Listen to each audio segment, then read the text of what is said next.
Okie dokie. Let's see here.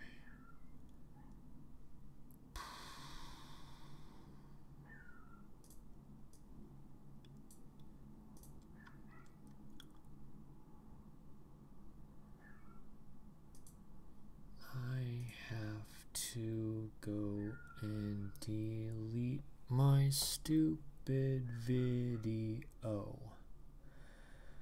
Where am I? Let's see if anyone's in.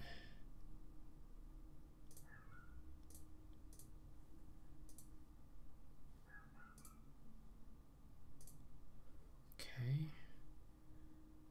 Gonna go to Creator Studio. Live streaming.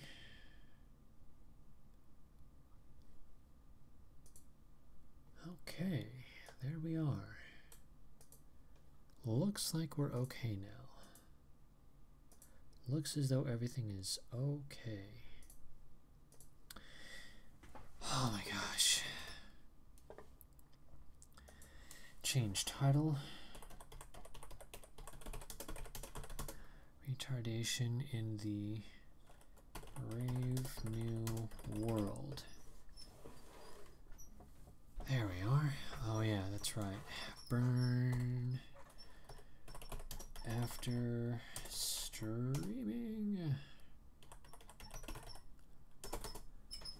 Okay, guys. Is there anyone in the chat? How many people? I think it looks like there's two-ish anons present.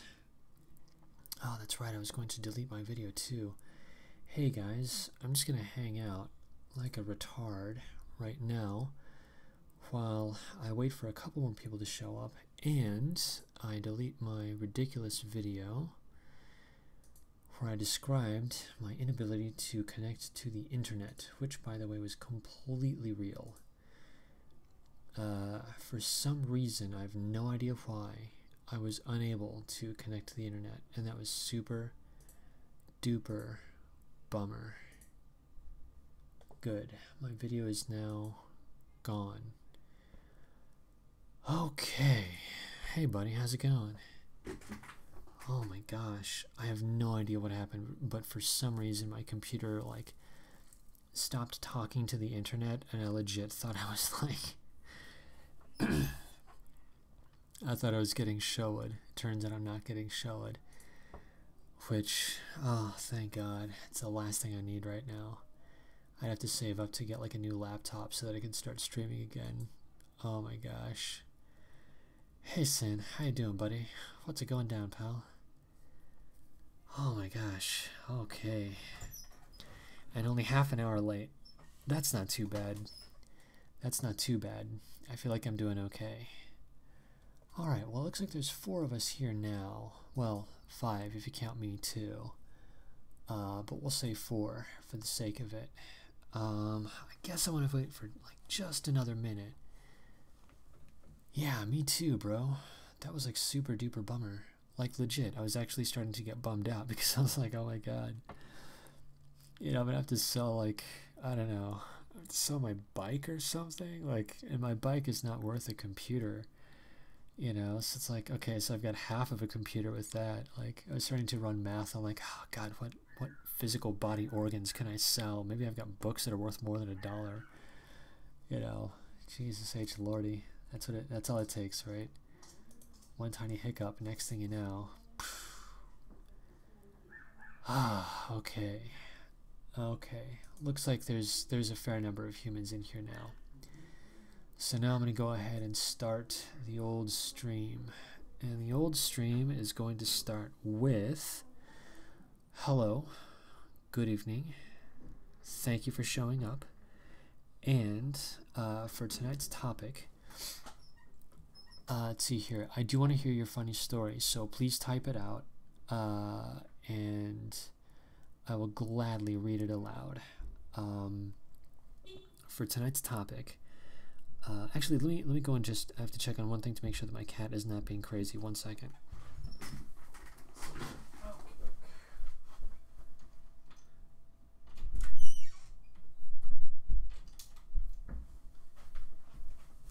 Okay, my cat's not being weird. Good.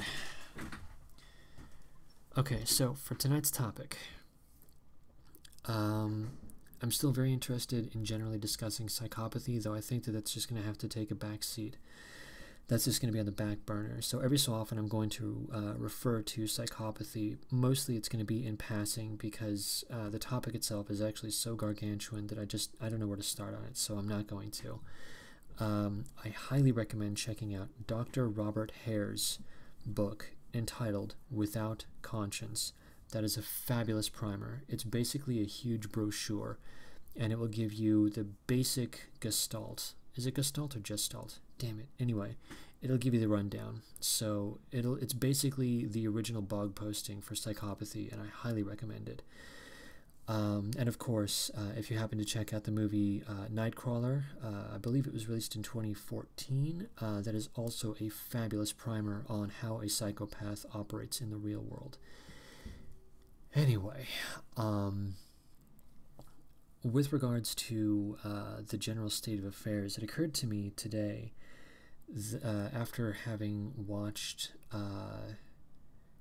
Tommy Robinson get arrested, Lauren Southern, she's having problems getting funding. I think it's through Patreon.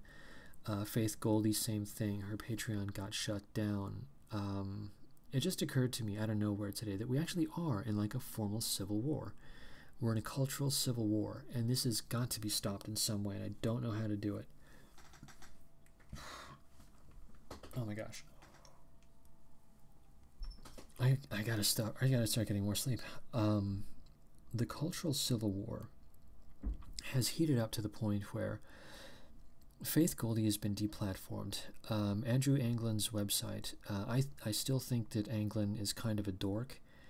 I don't really care for his style in the least. However, his website being taken down, in my opinion, is unconscionable. So it goes all the way from websites being taken down to people being arrested to people having their funding taken down. And some of this bullying has gotten so bad that, of course, Andrew Dodson went so far as to basically give up all hope on life itself. So we're in a bad frickin' state. Like, we're in a super bad state. And this needs to be resolved in some way.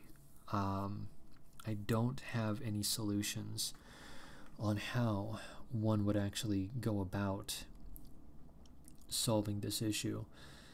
Because, to be honest, it seems as though the radical left they've become so entrenched, they believe their nonsense so hard that attempting to hold just a conversation with them is itself triggering to most of them. There's that chick on the Luke Ford stream, I believe her name was CV, that's what she was going by, and she was the most calm leftist I've seen to date, in terms of like actual discussion with someone with whom she disagreed. That said, if you actually listen to the tone that she was taking, it was completely condescending. She was taking the tone of, I'm better than all of you, and you're all below me because you are morally lesser than I am.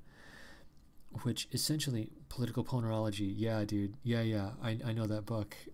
Actually, that was that guy, he like wrote it once or twice, and like, no, he wrote it twice, and the first time he actually had to toss all of it into the fire. Yeah, wasn't he like Polish or something? And like they had to, it was him and a bunch of other people, and it was like double blind, and they had to exchange notes, and it was on, the titles were on child psychology, and of course child was euphemistic for politicians. Yeah, political ponerology meaning evil, if I recall correctly. Yeah, that's the guy. That was awesome. Yeah, I forgot about that book. Oh my god, thanks for...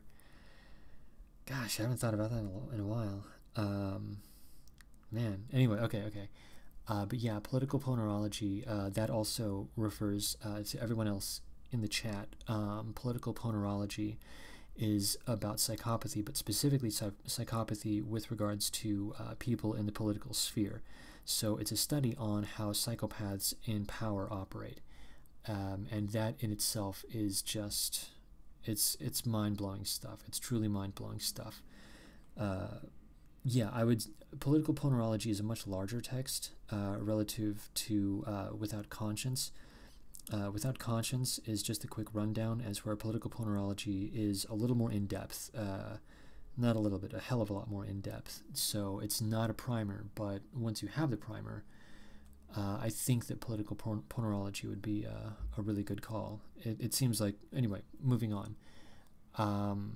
We do have to, the radical left, they are completely triggered, and just in general. And I honestly, I'm serious when I say this. I really don't know how to bring it back. They actually seem to be so hysterical now that I don't know how to talk to them. I don't know how to have a normal conversation with them anymore, and I find that extraordinarily distressing.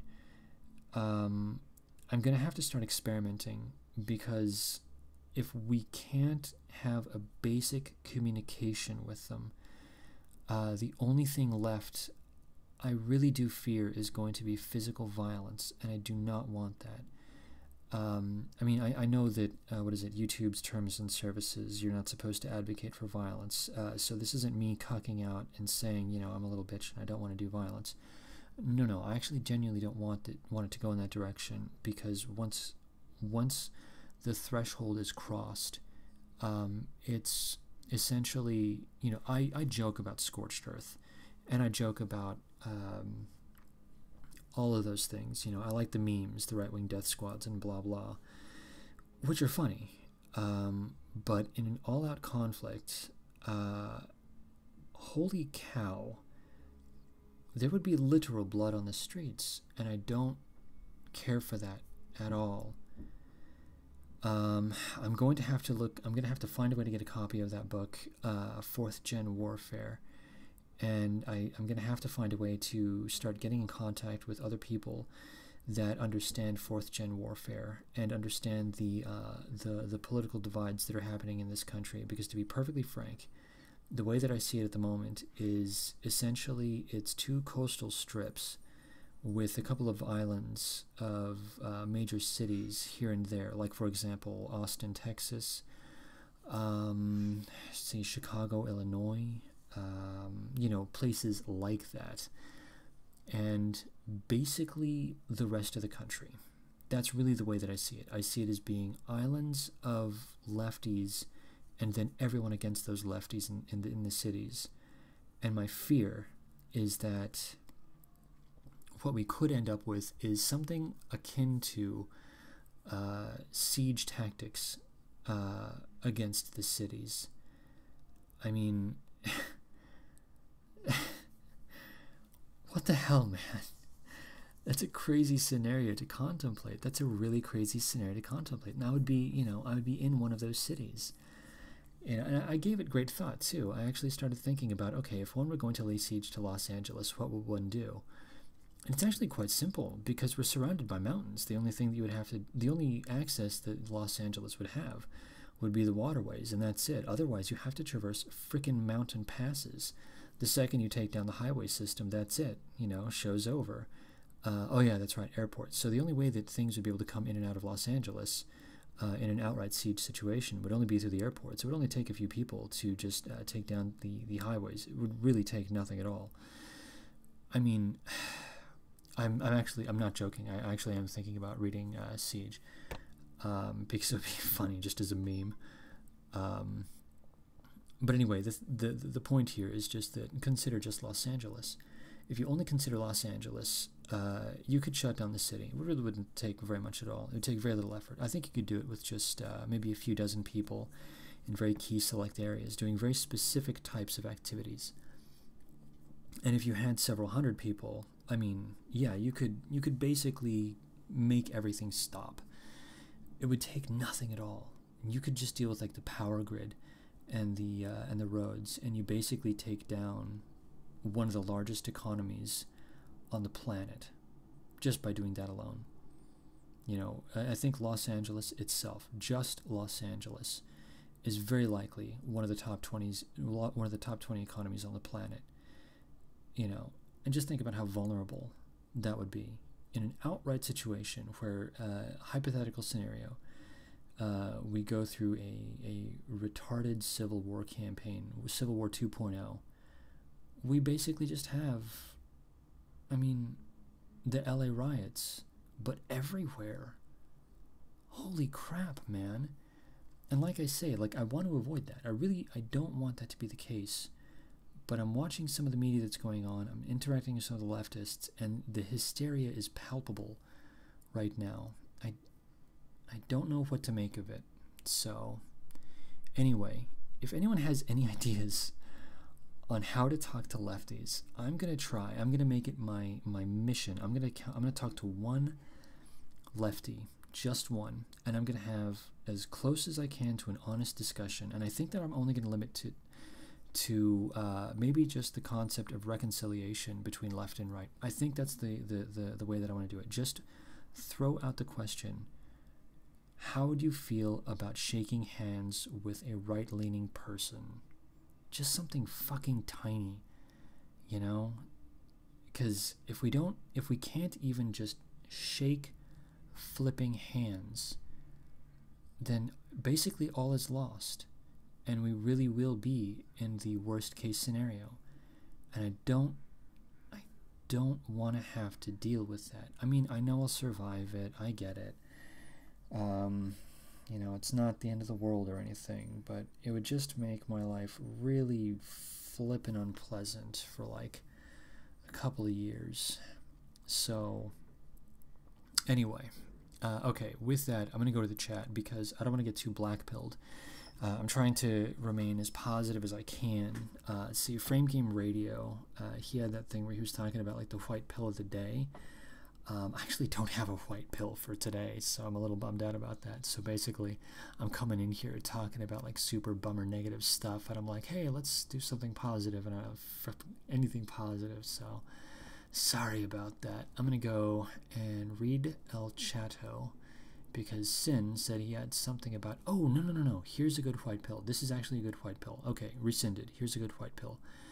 I got in contact with someone earlier today who said that they're going to help me with my short film project. So, hey, there you go. I'm actually, I mean, it's a very limited goal. It's very tiny. It's only local to myself and this other person. But the point is just that this is a step in the right direction. Instead of feeling helpless and unable to do anything, at least I can do something. What's the one thing I can do? I can create some kind of propaganda. You know, that's basically it in a nutshell. And as far as I'm concerned, that actually is a win, because any positive media is positive media. So, you know, am I changing the world? No. But am I adding to the net good? I think so. Provisionally, I really think so. So there's the white pill. It's tiny, but it's there. So there we go. Okay. I'm going to go and read a couple of comments. Let's see here. So I got this crazy ex-fiance, cute, blonde, Germanic, but batshit insane. And we've been together off and on for like 10 years, but always a mostly sexual level. I told, not now, I'm live streaming. Nice. Nice. That's awesome. I mean, I'm bummed out that you're missing out, but, you know, you degenerate freak. All right. No. Cheers. Kudos to that. Kudos to that. Big high five. Here, hold on.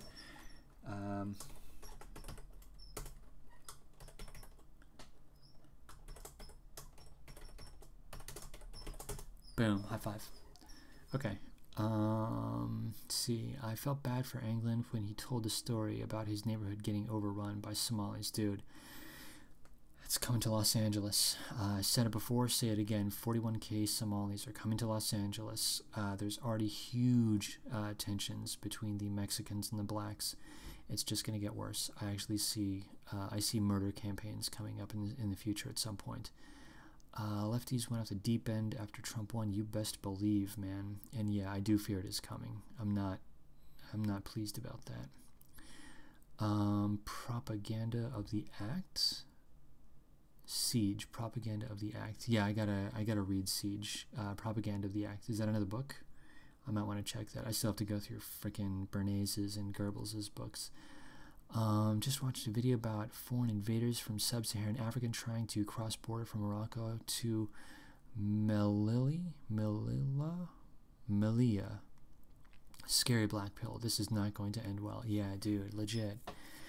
There's some like, well, yeah, yes, precisely. Because if they can't go through Turkey, they'll go through Italy, and if they can't go through Italy, they're going to go through Spain. That's just how it's going to go. And I, honest to God, I think Europe is going to burn, even though I think that there's going to be something akin to a civil war in America. This left-right divide is pan-civilization. It's all of Western civilization, and the migrant crisis. I really do expect some of the worst-case scenarios to pop up. I think we're going to see a reconquista in Europe. My only hope is that it doesn't go nuclear, because Pakistan does have the bomb. So that's genuinely one of my fears. Okay, moving on. Patrick Little is my daily white pill. Hey man, you know what? Anything that you can get at this point in time, freaking take it, because that's amazing. Life will be unpleasant for more than 2 years if Civil War 2.0 happens. No, I know. I'm trying, like I say, I'm trying to remain optimistic, because the net effects, no matter how you cut it up, if there is a formal civil war in America, it's going to take down America. And I think that there are certain sections of, like, it's going to destabilize the political atmosphere in on the planet, basically. Not that I think that it's going to trigger World War III or anything, but there are going to be power dynamics that are going to shift radically and wildly, because America's ability to conduct any kind of foreign interactions is going to be hampered tremendously. All credibility will be lost the moment there's a civil war.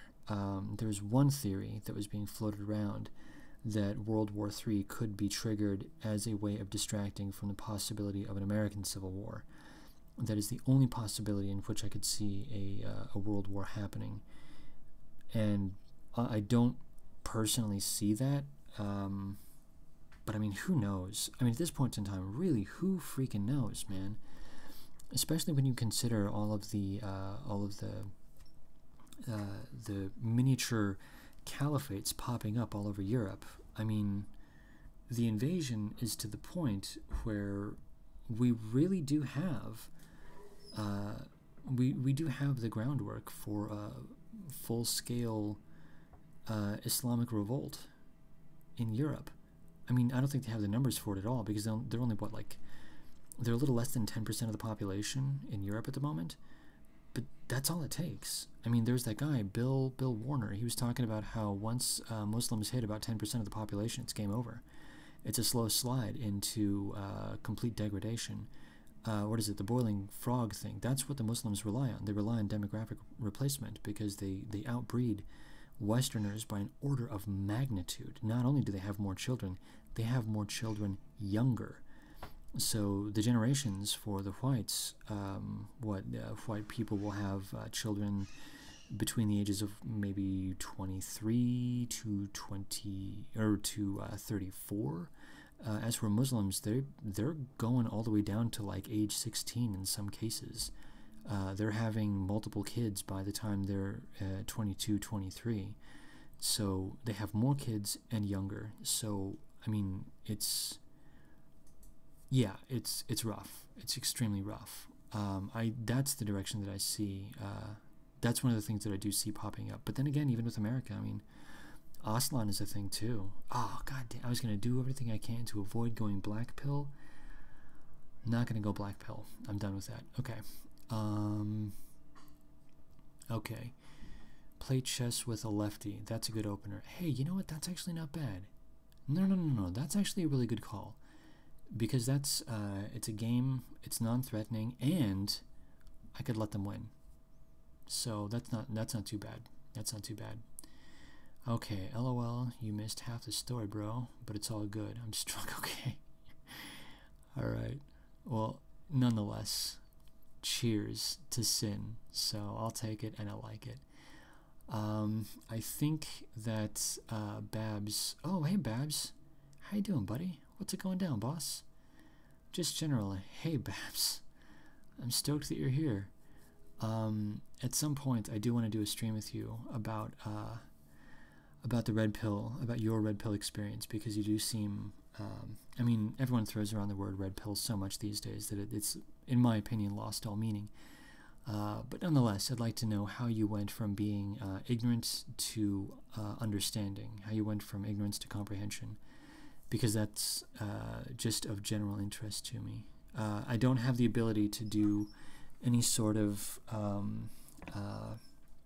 hangouts at the moment, so I'm sorry to say I can only do this for the moment. Still a boomer. Embarrassing. Here we go. I've got one idea for how to talk to lefties in a meaningful way. All ears. I am all ears. Thanks for joining us. David Carson told these guys how we met up in the... Oh, yeah, that's funny. Hey, David Carson, what's going down, buddy? Yeah, you did look new. So I'm going to go ahead and say hello to David Carson. Hey. Okay, cool. There we go. I'm glad you have a plan. Dude, we need plans. We absolutely need plans. It should be chess debating, would be formatted like chess boxing, alternate debate topics for chess rounds. Wait, what? Should be chess debating? Would be formatted like chess boxing, alternate debate topics, and chess rounds. Okay. I'm not sure what that's all about, but it sounds like a thing. I'm down. At this point in time, anything. If it gets conversation going where people can discuss political things without tearing each other's eyeballs out, I'm all for it. Okay, I'm going to look up chess boxing. Not now, but I'm going to look up chess boxing. Okay, yes, he's awesome. David is one of my only red-pilled friends in the Bay Area Cuck Central. Yeah. Hey, you know what? As far as I'm concerned, even one is a huge thing, particularly when we're talking about the Bay Area. I've known people that lived in the Bay Area, and it's a hell of a thing. It's really a hell of a thing. Yeah, I'm using OBS. The Bay Area. That's funny. I'm using OBS, and I think I learned something from Brundlefly, but I'm not gonna worry about that right now. I'm gonna start doing tests again tomorrow, so that I can figure out how to stream more effectively, because that's the direction that I want to go. Just learning how to stream generally more effectively. Okay, that's what I'm doing. Meeting a paranoid lefty guy from India to play chess and talk about how he perceives some of my red pillish shit, and how, and I get to see how he is attached to his worldview. Hey, that's huge. The fact that we even got to the point of asking for and getting acceptance of a chess game, as far as I'm concerned, that's a gargantuan win. Because, like, honestly, oh my gosh, and it goes both ways too, because every so often I'll talk to a lefty about, for example, gun control. Now I'm addressing David Carson, just so you know. I'm a big Second Amendment proponent, and whenever I talk to a lefty, okay, now I'm done addressing David, just in general now. Whenever I talk to a lefty about guns or gun control, or my own thoughts about it, I find myself getting triggered, because so many of these people, they have this opinion that everything with sharp edges ought to be outlawed, because we can't trust sharp edges, because sharp edges lead to bad things. And it never seems to occur to these people that it doesn't take sharp edges. You could just ram people with a truck, or you could poison people. You could put glass in their food, and they could eat glass and then basically die bleeding internally. It doesn't take anything to go absolutely crazy. And these lefties, when I talk about their gun ban nonsense, I actually find myself getting triggered. So it goes both ways. Even though I'm pointing one finger out, there are three pointing right back to myself, and I can't take the high ground in that one area. Okay, I think we should try and play dumb with them and feed their anti-white narrative, but subtly drop micro red pills on how the whites in charge are different, and that they're lying to them. I think that's a good call. I actually do think that's a good call. Unironically, I'm not messing with you, because it occurred to me that the thing that we have on our side is reality. That's the thing that we have on our side. So as long as we can as long as we can make sure that the foundation of everything that we say is based in verifiable facts, then I think we're in the clear. We can basically do anything that we want. We can say anything that we want. We will get accused of, hate facts or something. But yeah, if you play dumb, I mean, if they already know that you're red-pilled, then you can't play dumb. So I'm in the position where most of the people that I know kind of get that I'm not a communist, which basically makes me #literally Hitler, which sucks, but that's just where I am. So I'm having to come at this from the standpoint of, okay, so they already loathe me and wish me ill will. How do I get them to talk to me, given that they think that I'm basically a monster? How do you come back from being a monster? This is the question. So I guess playing dumb, it's not really being a monster. I guess it's being evil. I think that's really what they're going for. I think they would define us as being evil because we believe the wrong things. Okay, I'm going to go back to chat for just a moment. You're talking about Tiramisu. He's just awful. I blocked him on FB. Oh yeah, that's an esoteric conversation. Hey Babs, when did you live in the Bay? Literally have a hangout running in the background. It will take in sound from it and go on mobile phone and hangouts call. So you have 2 accounts in the call. Then send link out. From August till December. I'm really tempted. I'm really tempted to try that, but I kind of don't want to right now.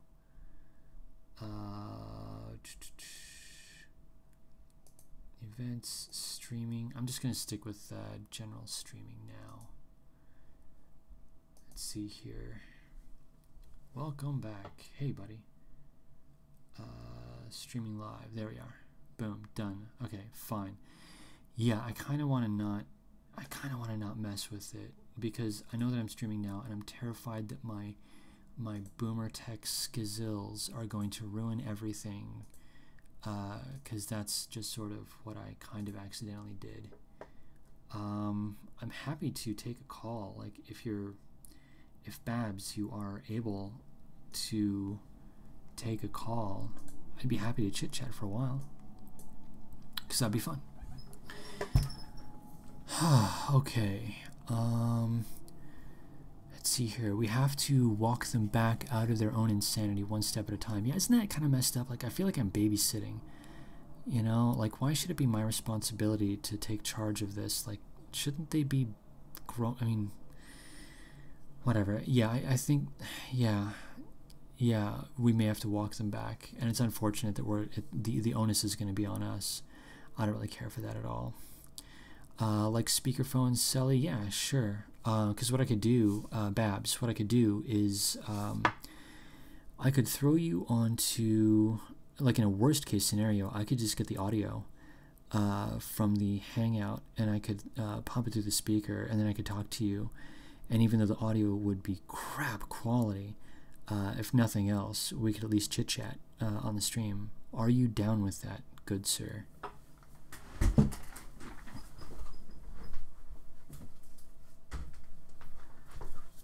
Okie doke.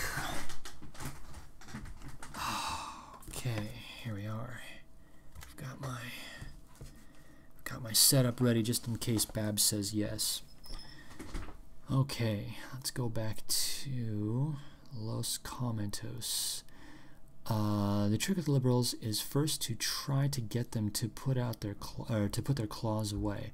After that, you explore how they think they are on a higher moral ground. Hey, that's an interesting idea. Have them explain why they think they're better. No, no, no, no, no, no. That's a good idea. Because when you get a person to explain something, yeah, because in a way you're getting them to feed into a kind of narcissistic tendency. People love describing themselves and their lives, and especially when they're describing themselves in positive terms.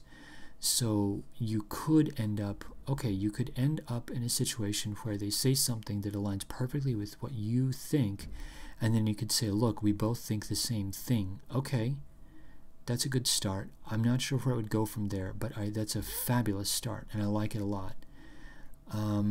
It's almost impossible to do that if they are in a group. I completely agree. Yes, you do have to single them out. I've watched it. I've watched any number of those Antifa things where you see just like a crowd of these people and they just act like a herd of beasts. It's terrible. Okay. Yes, how can I contact you? Oh, okay, here. I'm going to go ahead and email you, Babs, right now. I'm going to do that right now. Durka. Al Jihad. What are we doing? What are you going to go with? And your email is going to get a Google Hangout. Oh, that's right. It's in two separate browsers. That's the issue. It's because I do everything in I do everything in Firefox, and it's in Google that it's all supposed to go down. That's the issue. Yeah, okay. All right. I think that's the issue. I need to get into doing everything on Chrome rather than on Firefox. That's the issue there.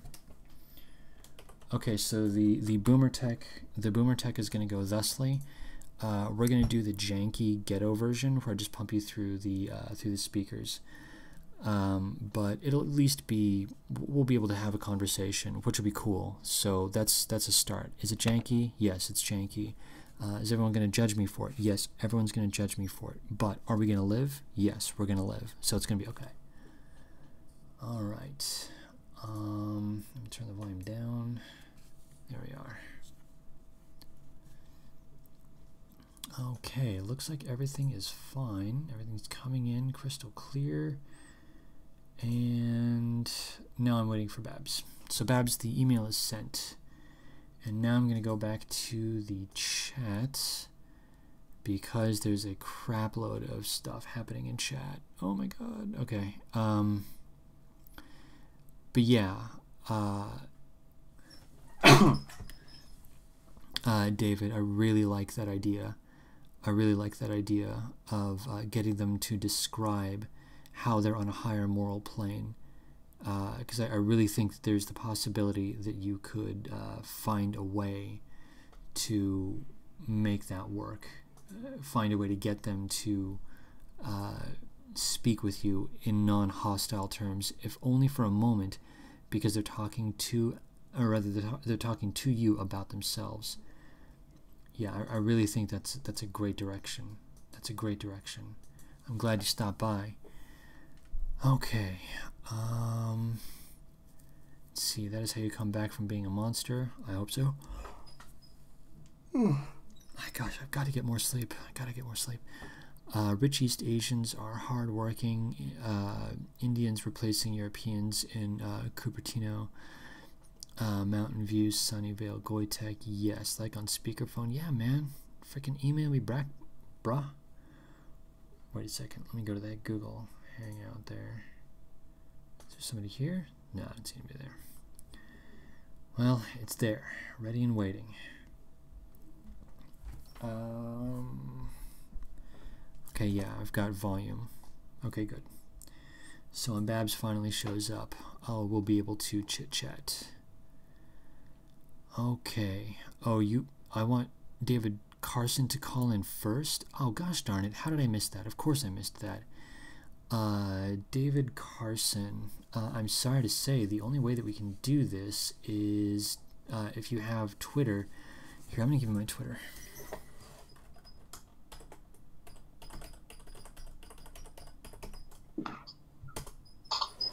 Oh, hi, Babs. How you doing, buddy? Hello, I'm gonna recall from my phone so that the audio quality is a bit better. I'd like to hear David first before me because I think he has more interesting stuff to say and more relevant stuff than I do, but I'll call back in a sec. So try to get him on the call first. Yeah, Be right back. fair enough, fair enough. David Carson, if you are present, that's my Twitter. Go ahead and DM me, and I will send you the Google Hangout link. Actually, no, I could do it in the chat. What am I talking about? We're a tiny freaking group right now. Of course I can do it here. What am I talking about? Duh, I'm retarded. I forgot that this isn't like a gargantuan freaking mega, like those streams shows like a million people in them, and if you give the information, everyone's gonna jump in at once. Okay, boom, done. David Carson, that's the Hangout info. Go ahead and hop in, man. If you've got a mic, I'm ready. What did Frasier always say? I'm listening. Yeah, that'll be me. I'll be listening. Hello, caller. I'm listening. Yeah, it's gonna be the thing. I like that. Alright, so mystery of chess boxing. Yeah, I gotta look that up. Cooking maple pork steaks. Oh man, happy Ramadan, bro. Nice. That's a good call. Yeah, I had myself one of those tiny little craft beers earlier. Oh, it was fabulous. And at the moment, there happens to be very few Islamic attacks, big ones. It's mostly just the normal small things, which is still tragic, but at least we aren't going and looking at another freaking Bataclan or the Pulse nightclub or anything. So yeah, happy Ramadan. Relatively quiet, comparatively speaking. Cheers to that. Let's see, if you want someone to call in, I can. I know you don't know me too well, and I'm not overbearing. Oh, it's fine. Just pop in. I like to imagine that we're all friends here, so it's completely fine. Don't be too proud of this technological terror you've constructed. Oh God. Oh God. No. No, I'm not. Hell, is this David? Yeah. Hey, buddy. How you doing, pal? All right. So should I just close the other window out, the YouTube? No, it's fine where it is. I mean, I'm not getting any echo, so it's completely fine. I have no problems at all. I'm gonna check the audio just to make sure. Let's ask him. I'll turn the volume down on the other one. There we go. Okay. Can chat hear David well? David, say something. Can you hear me, everybody? Can you hear me? Okay, you're coming in a little quiet. I'm going to turn up the volume just a touch, and that should do it. Let me adjust my mic here.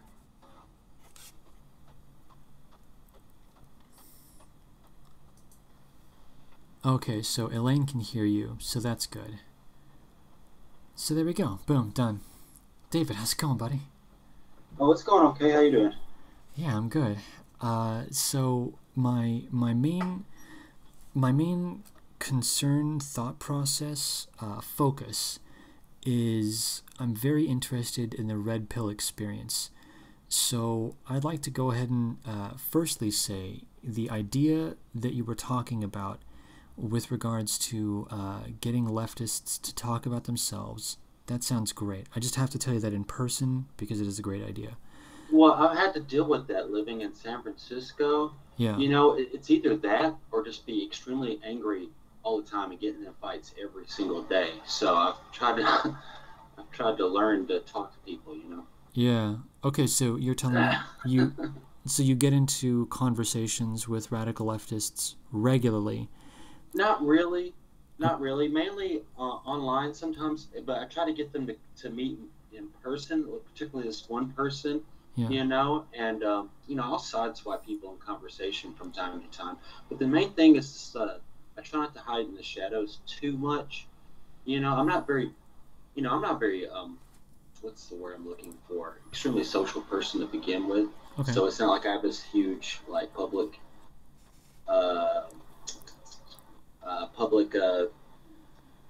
I don't know, I don't go out in the public too much. I don't really like people that much. That's funny. But, I want things to work out because I have a pretty vivid imagination and I can see the stuff getting very bad very quickly. You know, I think a lot of people think it's all fun and games, but it's not. I mean, especially when you're dealing with issues like with race and stuff, it's very primal shit. I Yeah. mean, it's kind of shit that like people slaughter like babies over. You know, I don't Yeah, know if yeah. the shit hits the fan. It's just really primal. Yeah, I was watching some footage of the '92 riots, and Reginald Denny is the poster child for that, in my own opinion, because he was just some guy, you know, trucking through South Central, and they pulled him out of the truck and almost beat him to death. I mean, that was nuts. So yeah, I know what you mean. I witnessed it, not But I mean, I firsthand, also but think that I mean, people have been kind of too quiet for too long in a lot of respects because it is kind of a touchy issue. But things aren't getting better and stuff, and it's really tricky how to. It's very complicated, more complicated than I am. You know, I do not assume to have any of the answers, but it's good just to come up with like just general good ideas in a better direction, and yeah, like getting to know people one by one. It doesn't hurt. You know, I yeah, think too many people are trying to herd people into groups. If anything, yeah, just it's a more efficient way of getting a message out. But I think the byproduct of that is you're just herding them into groups again. You know, yeah. so I feel like it's sort of a two-edged sword, because rather not a two-edged sword. Let me rephrase that. It's something where you're going to go in both directions at the same time. You still want to treat a person as an individual, but at the same mm-hmm. time, whether you like it or not, or whether they like it or not, there's still going to be a group identity attached to that person. Well, yeah, I think you have to be able to maneuver between those two dynamics. You Yeah, know, depending on the situation. You know, you kind of have your social self and your interpersonal self, and I mean, you have yourself that you are when you're dealing with someone one on one. Then you have your like kind of your group conscience. You know, with maybe friends, and then I guess you could expand upon that. Your attachment to your race identity, which me being a white guy, I really haven't been able to indulge in that too much. yeah. But anyway, It's a rough I don't mess know. these I days. see it's a mess. You know, I can. I'm not sure how much Elena said about me. I'm kind of on the fence between like individualism and tribalism and where I stand in all this Yeah, and stuff. You know, I mean, I've got a lot of opinions on a lot of stuff. I'm not sure what the answer is, but I got a pretty vivid imagination, and I want to somehow create a dialogue without like too much battle, because if it's going to be battle, I mean, I might as well start stockpiling guns now. yeah, You know, yeah. I hate to throw this out here. I'm not trying to throw out keywords or watch this or whatever. I'm just saying like Oh, it's this. real shit. It's I primal shit. You know, and if it happens, it's going to happen in my lifetime. So, Yeah, like I have to prepare for that, or at least try to add to the dialogue of understanding, or at least have my voice heard without someone putting a spin on it. Even if it fails, at least I was heard purely. You know, if that makes any sense. makes perfect sense. One of the big problems that I have a lot is, and I fall into this myself too, which I don't really like. However, from a strict tactical standpoint, it seems unavoidable. People misrepresenting your view, and it's so effective that I find myself, I get into Twitter spats, and I find myself just going like freaking hardcore straw man with leftists on gun control. Just Like, when someone hits you, sorry to interrupt, but when someone hits you below the belt, you kind of want to hit them in the nuts as well. You Yeah, know. that's precisely. No, no, exactly. Because I've tried playing the card of, don't tase me, bro. I've tried playing the meek card, where I try to meet them on emotionally, what do you call, soft terms, where I try to reason with them and say, no, no, no, I'm on your side and all this. And weirdly, not only does it not work, but somehow it sends them into more of a tizzy. They actually get more upset. And that's why, strangely enough, I've found myself just going straight ahead scorched earth. Yeah. One of my favorites is, if you really want to trigger a leftist, this works brilliantly. when you, because it's embarrassing, but I really do have a fixation on the Second Amendment. If you want to trigger a lefty that is anti-gun, the only thing you have to do is ask them, wait a second, so you want women to be unarmed against rapists? Why are you pro-rape? The moment you say there was this one someone who actually did that. He went to controls a lot of protests. Brilliant. He went to, like, an anti-gun rally. His sign said something like that he was a rapist and he's pro gun control. Did he? That's awesome. That's awesome. And, he's trolled a lot of people. I mean, he actually showed up in Boston, the Antifa, when the pro First Amendment thing shortly after Charlottesville in Boston, when they had like 10,000 counter protesters or something. Yeah. He mixed in with the Antifa crowd, and he had a sign or something like talking about how he's Antifa and he also has Down syndrome, and he was mixing it. That's brilliant. So he was just basically a wolf in sheep's No, that's trolling the shit out of him. That's brilliant shit posting. That is shit posting IRL. No, hats off to that guy. Awesome stuff. I love it. But I think, I think eventually, and it's already happening, people are gaining the immunity to the trolling and stuff. They it's not going to be effective. Just pissing people off on the internet or even in real life, it's not going to really work anymore. I think the new right, or whatever you want to call it, has proven that ability to piss people off. It's really not that hard. It's just where to go next. Because I mean, have to talk about this thing. Just start a new subculture. Should we open up our own clubs? I mean, to hang out. We have to assimilate or carve out or just go. I don't know. That's the thing. I don't really join groups. I've never just to survive. I really kind of just stick to myself. But I'm also, people look at me, look at my skin color, look at my age, look at my sex. They're going to judge me, put me in a group no matter what. So I have to attach myself to a certain degree and have my opinion on what it's like to be a white person, what it's like to be a man, what it's like to be 39 years old, what it's like, I'm originally from the South. I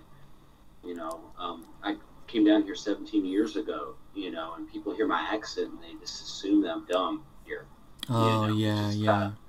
It's kind of, what I guess fair enough, whatever, I'm rather uneducated formally, but I consider myself a rather wise person. I pay attention to what's going on around me, and I try to look at things a little, on more fundamental levels than a lot too. I just don't know what to do with that, because truth be told, this is my own demons, by the way. I don't advocate for my personality. I have issues with people. No, it's fine. It's okay. It's okay to have issues. It's hard for me to care enough about humanity. That's, I guess, what you call a black pill. It's hard for me to care enough to want to put the work and the love into helping other people who can't help themselves. Yeah. But my ass is involved. If society goes to shit, it's mutually assured destruction for me and my family. Yeah. Yeah, I find that there's an element of pragmatism in everyone, even someone who has a difficult time connecting with others. It's sort of like, well, I may not care about this other group, but I mean, if they're going to murder me, you kind of have to. Then yeah, exactly. I'm going to care about them because they want to murder me, so I have to do something. Yeah. Yeah, well, man, it's just, I like how Lane's been showing me some of these new phrases I haven't heard before, like black pill and white pill and stuff. Yeah. It's good to stay optimistic. I used to be a drug addict. I've been sober for about 4 years or so, I understand what it's like to kind of seek out optimism in a normal, when you're naturally nihilistic. Yeah. Well done, by the way. Well done. Yeah, no problem. I've just, whatever, it is what it is, and I think that's another big problem too, is a lot of people are just not smoking too much damn pot. They're not thinking straight. They're not thinking about things deeply enough. They're willing to pass a hard issue off to the next person because they don't want to deal with it. They're like, it's easier to, there's a reason why a lot of people let crap on, like, quote unquote racist white people because we're an easy, non-threatening target. We're not going to hit you for no fucking reason. Yeah. You know, Yeah. because we're somewhat civilized. You know, we're taught that. Yeah, isn't that a brutal so irony? you know, so it's like it doesn't show. You know, if you're just like against white supremacy, you know, oh yeah, you're so fucking brave. The streets are fucking roaming with neo-Nazis. You know, you're so. I'm like, you're not brave at all. You're picking the least threatening target to blame all your problems on.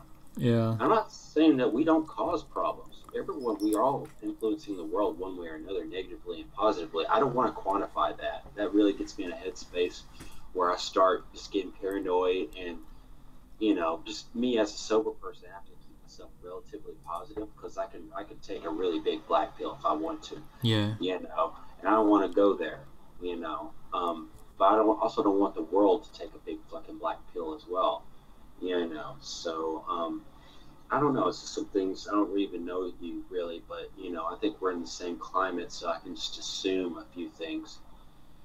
Yeah, here I just go ahead and give you the quickest possible rundown of myself, just so that you understand more or less where I'm coming from. Yeah. Born and raised Los Angeles. I was always an outcast in school. You know, of course, weren't we all? Yeah, and like, I don't know, how do I phrase this? It sounds lame to say it out loud, so don't judge me too much on this one, but I found school so boring that I ended up just dropping out of school entirely, and basically everything that I know is not from school, it's from just reading on my own. So like, well, I mean, at least you're reading, you know. Yeah, yeah. I was out there just like making subpar art and doing drugs and escaping reality.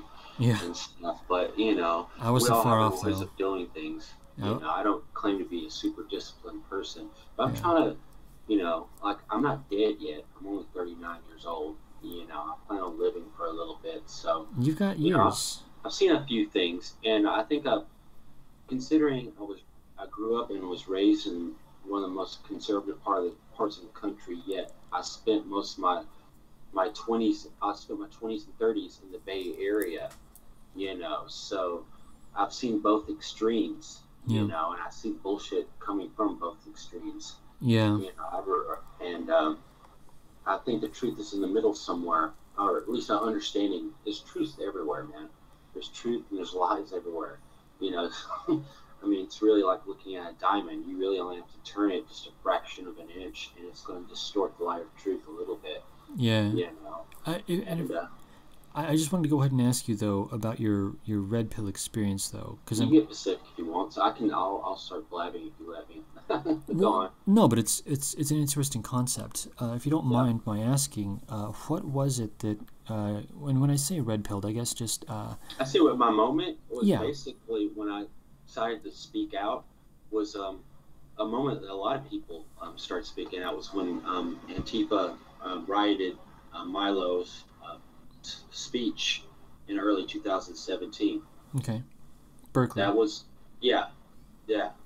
Because, I mean, it didn't surprise me that there's that many psychos around me. Not at all. What surprised me is how the police didn't do anything. And everyone was like, yeah, this is cool. This is what needs to happen. I'm like, no. Before then, I was so black-pilled where I just didn't care enough to get involved. But I'm like, just as not really practicing or just as a creative artistic person, I'm like, you can't be using mobs to shut people down over just a speech. I mean, especially this dude, you know. And also it's kind of twofold too. Not only was I pissed off about that, like, just remember, what's the best way of putting this?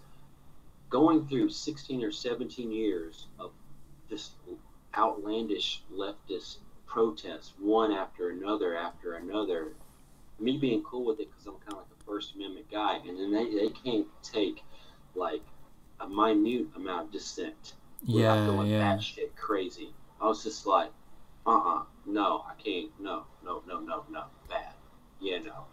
And I mean, I had my moment where I was just like, it was almost borderline like a taxi driver, you know. I was just like getting armor, you know, and stuff like that.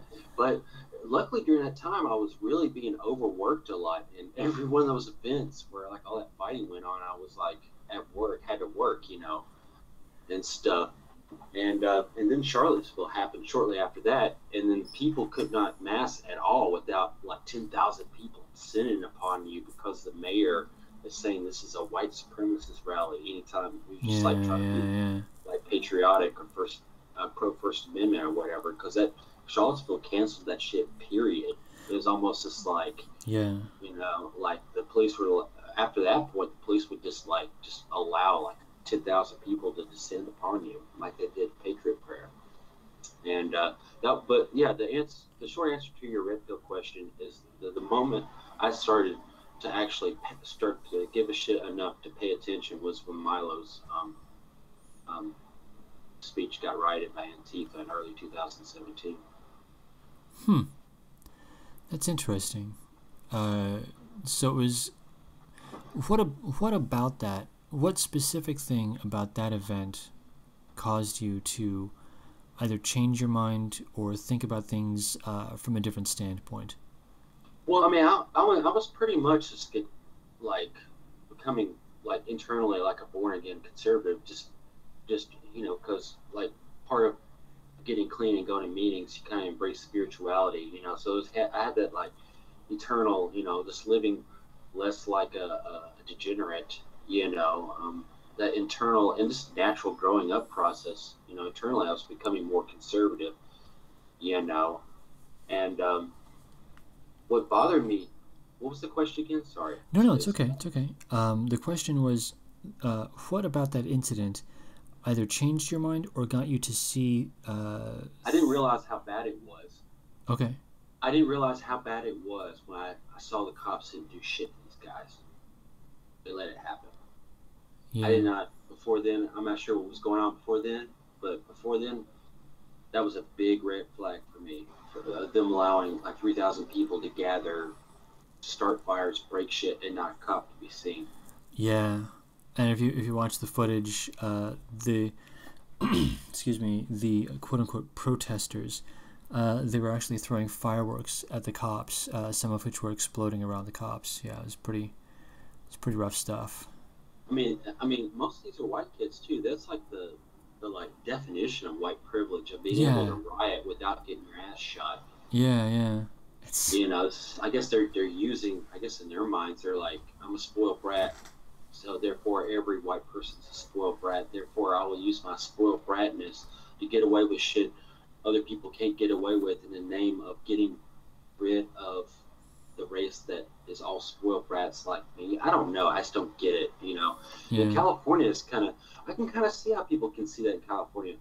In California, it's no offense, man, but like growing up in Alabama, I mean, we kind of like, some of us have a saying like we're all niggers down there. Yeah. We're all. I mean, seriously, I have never really seen a yuppie till I came out here to California.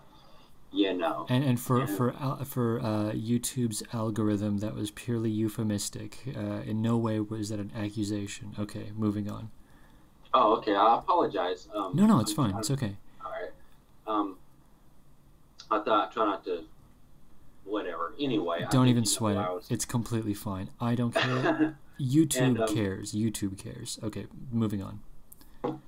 And so yeah, I can see how this kind of mental illness of like just self-loathing white people's a thing in California, because I mean a lot of wealthy people have light complexions. A lot of wealthy people come to California because it's such a decadent, nice weathered atmosphere, but that's not how the rest of the country looks, so to speak. It's just very exaggerated in California. Yeah, you're right. And I mean, like, there's like no, I mean, I guess particularly in my area, there's like no like middle class really. I mean, it's just like there's like, you either have like elitist yuppies or just people just full on fucking ghetto, or some kind of weird hybrid of the two. You really just don't have like just plain folks that are just like, I don't know. Well, but you're also in the Bay Area. That place is Yeah. basically a banana republic. The housing market is such that the only people that can afford to live there are retarded wealthy. But at the Yeah. same time, they still have to have people to work there. So there are all these people that live in like these weird ghettos and boroughs in the outskirts, and they go into the city to work, and then they Yeah. commute back out. So you have this weird thing where you've got like an underclass of serfs that just go into this city, and it's like And you also have like just a lot of the liberals' pets here because the city is wealthy enough to have a lot yeah, of programs yeah, to what's the word I'm looking at to enable a lot of the homeless and stuff yeah, because I mean when I was doing drugs I was actually homeless for quite a while, you know, and that was kind of a red pilling experience. I could go on my real, all the nuances of me being red pilled for a while, but I think I just wanted just to kind of to tell you the moment. I did have kind of a bright light moment, and that was that Milo riot thing. But yeah, just yeah, I mean, it's like either it's like really rich elitism or just really just degenerate, like just ghetto rashness. Like it's people like some of the most timid people in the world, and some of the most scariest people in the world I've met here. yeah. Well, again, you're in the Bay Area. That's that's a hell of a place to be. I mean, that is a hell of a place to be. Where you at? Are you in the LA area still? Yeah, yeah. Never been to LA. Yeah, I spend a lot of time around the mid-city area. I don't think that's doxing myself too much, because it's still a fairly large region that I'm referring to. At any rate, yeah, there are areas where it's a lot like what you're talking about, where you'll see some of the most fabulous wealth, and then right next door you will see, like in my area, because this is non-specific, but in my area, there happen to be homes in excess of $1 million cost, which isn't as much as it was back in the 1990s. In the 90s, that was a lot of money. These days, that's kind of par for the course. But at the same time, it's still like, who is going to save up $1 million? Like, we don't have jobs like that here in Los Angeles for the average person. And so right 2 blocks down is a homeless camp that basically, like, it's very difficult to describe, because I actually do pity people who are in that situation, because for a lot of them it's not their fault. I'm sorry. I've lived amongst them for a long time, so maybe I just I don't have a very high opinion. Yeah. Well, when I say it's not it their sucks for sure. Yeah. For sure, but I mean, really, I'm sorry. I don't mean to. No. It's fine. I'm referring to the ones that have mental illnesses. Those are the people that I'm referring to. That does suck. Because they're in a position where they basically can't help themselves, and that sounds very condescending on my part, and I get it. Well, there's some people who can't. Some of them are craftier than you think. I mean, there's different types of intelligence. I mean, fair enough. If this person with a mental handicap has, say, is like 35 or 40 years old, is on the streets, is not as dumb as you might think. Might be quirky as all hell, but this person obviously knows how to survive, because there's demons out there that will kill you if you're just that dumb. Yeah. There's also people that will help you too. I mean, that's it's hard to put people in extremes. It's just so easy, especially when you don't have a reference in front of you to talk about. But yeah, I mean, homeless people are just people, just like you and me. Yeah. I mean, they have different lifestyle. No, I completely get it. So people shouldn't, what's the word? You shouldn't feel too sorry for them, and you shouldn't condemn them too. You should treat them like you would treat yourself. Yeah, in general, that's my overall net opinion. When I think of homeless people in general, I just happen to have personally known several that were simply, they were unable to care for themselves, and it was obvious that they were getting help from like other people, and that they were just having a rough time with it in general, and that some of their inability to interact with the world was outside of their control. That's really all I mean by that. Yeah. But yeah, that sucks. But Yeah. generally, like, especially, I mean, I don't know. I would say just now, but I mean, I'm not sure things have always been this way. But I mean, usually, I think people who feel the most sympathy for homeless people are generally are people that are farthest away from it. You Yeah. know, there's different types of empathy or sympathy, or like I don't know what the word you want to use is. Like, some people are like, we have to cure this problem. I'm like, it's almost like trying to cure drug addiction. You know, like, if you put that option out there, there's going to be people wanting to take that up. I mean, believe it or not, I was on the streets for like 4 years. The first year or year and a half was actually quite fun. You know, it was just like Lord of the fucking, you know, it was like, what's that movie? What's that movie? With the kids on the island. Like, you know, it was nice to exist. Oh yeah, outside Lord of the society. Flies. Yeah. Yeah, Lord of the Flies. You know, it was I was able to appreciate just the nuttiness of it all. You Yeah. know, and after getting out of a really bad living situation, I did not want to be a part of society anymore. I wanted to live that fucking crazy. I was in my late 20s.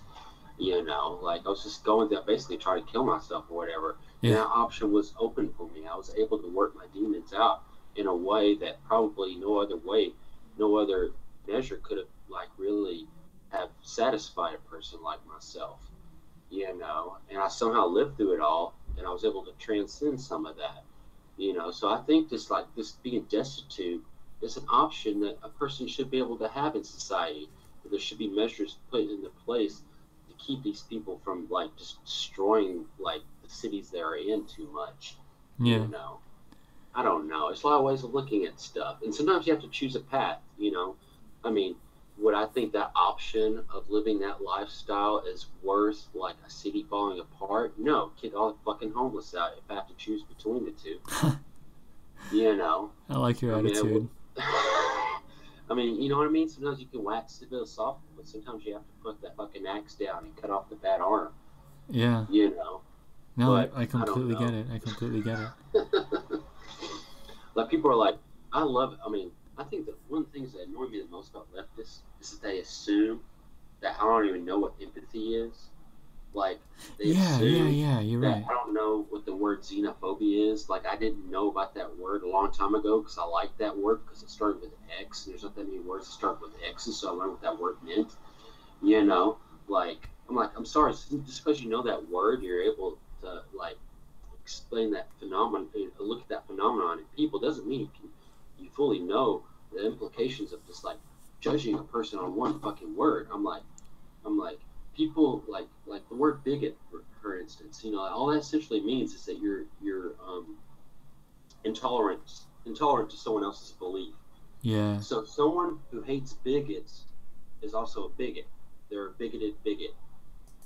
You know, like, people call me a bigot. They've won the language war of associating you in a tank top fat redneck that doesn't like anything that's, like, not like America or whatever. You know, Yeah.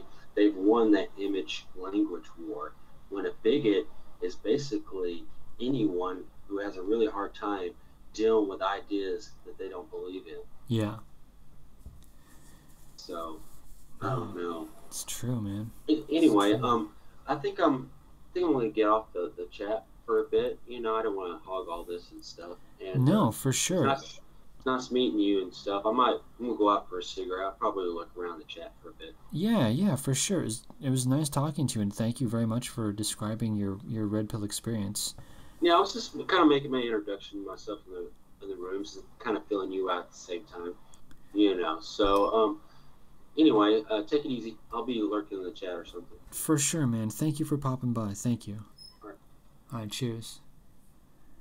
All right, so that was David. Good guy. Apparently, his red pill experience involved the Milo event, which I think is kind of funny because I was fairly red pilled before then. But of course, just we're all in different timelines. I mean, I feel like I'm a latecomer to the game myself. So, what do you call early 2017? Mine, I guess. Oh, I guess I'm referring to race realism when I say my red pill, because that was in mid to late 2017. But in terms of like the insanity of the radical left and feminists, I was fairly red-pilled by mid 2016. So yeah, I mean, I guess it just depends on what you think. I guess it depends on what you think of as being early or late or whatever. I think I'm late to the game. I think I'm really late to the game. My whole everything was super late for me. But what are you gonna do? I guess that's just where we are. Okay, I'm gonna check out the chat and ask if Babs wants to come by. Babs, if you want to pop by, because that'd be rad. Oh, real quick, Elaine, do I think some of them have drug-induced mental illnesses? That's entirely possible. I can't rule it out. I don't really know, but I have known several homeless people that have had really bad drug problems, and I've known several that were schizophrenic. So it's some of them do have drug-induced mental illnesses, but of course, obviously not all of them, but there are some, yes. Let's see here. Never gave the homeless people shekels when I worked as a bartender in New Haven because they'd never be satisfied anyway. Yeah, I find that because, my gosh, I would just give everything. I know what I am. I know how I am. I am soft, and I would give everything of mine to someone else. I know this for a fact. And amongst the reasons that I've decided to go much more hardline to the right is specifically as a defensive measure, because I understand how soft I can be. I know that I'm not a shark, so I have to artificially adopt a shark attitude just to stay safe. Let's see here. You guys talk about bums? Yeah, man. Why not? We're all kind of bums in our own ways. Well, I feel like one anyway. Let's see here. There's Scourge. A Scourge. From a man who knows a Levi. I don't know what that is, but that's cool. Let's see. Just give him communes, dude. You're not far off. I think that'd be just fine. Yeah, I guess I want to get back to the... Oh, wait a second. We're going all the way down here. Yeah, it is super late. It's approaching 1 a.m. my time. I guess it's approaching 4 a.m. Eastern time, so it is super late. Sin, at some point I'd like to have you on. I think tonight I'm a little bit too tired to go too much longer, so I'm only going to go for a little while longer, because this was a late stream and I still want to try to get some sleep, because I'm still going through an insomniac phase, but whatever. Let's see. But yeah, Sin, I want to hear your red pill journey as well. Because, like I was mentioning, like I have mentioned multiple times, I think it's genuinely of interest. We do need to understand how the red pill process works so that we can replicate it and employ it and red pill the normies. Red pill nation, bro. It's going to happen. It has to happen.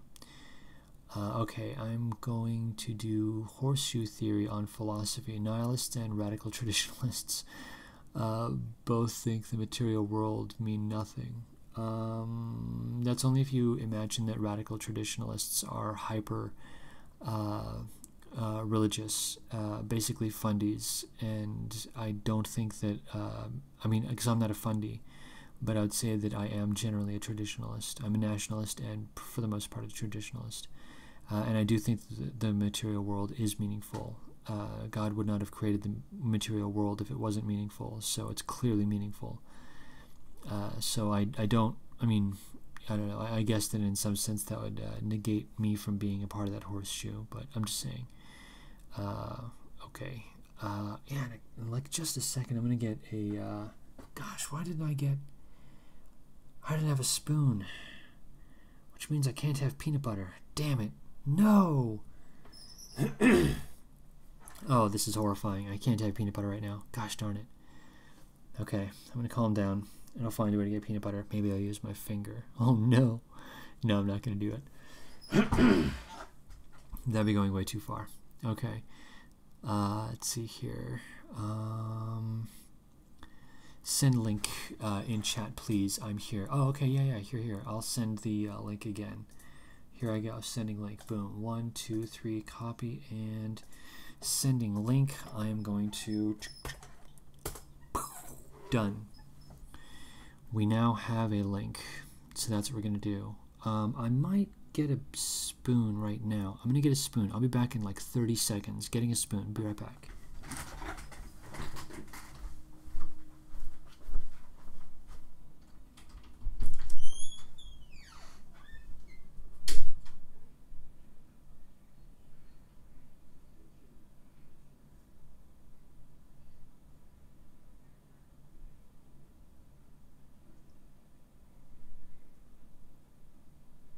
Hello?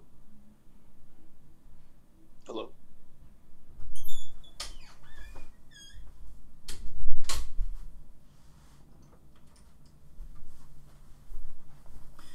Alright, I got a spoon and a banana. We're Glad to going hear. crazy. Hey buddy, how you doing? Pretty good. How about you? I'm okay.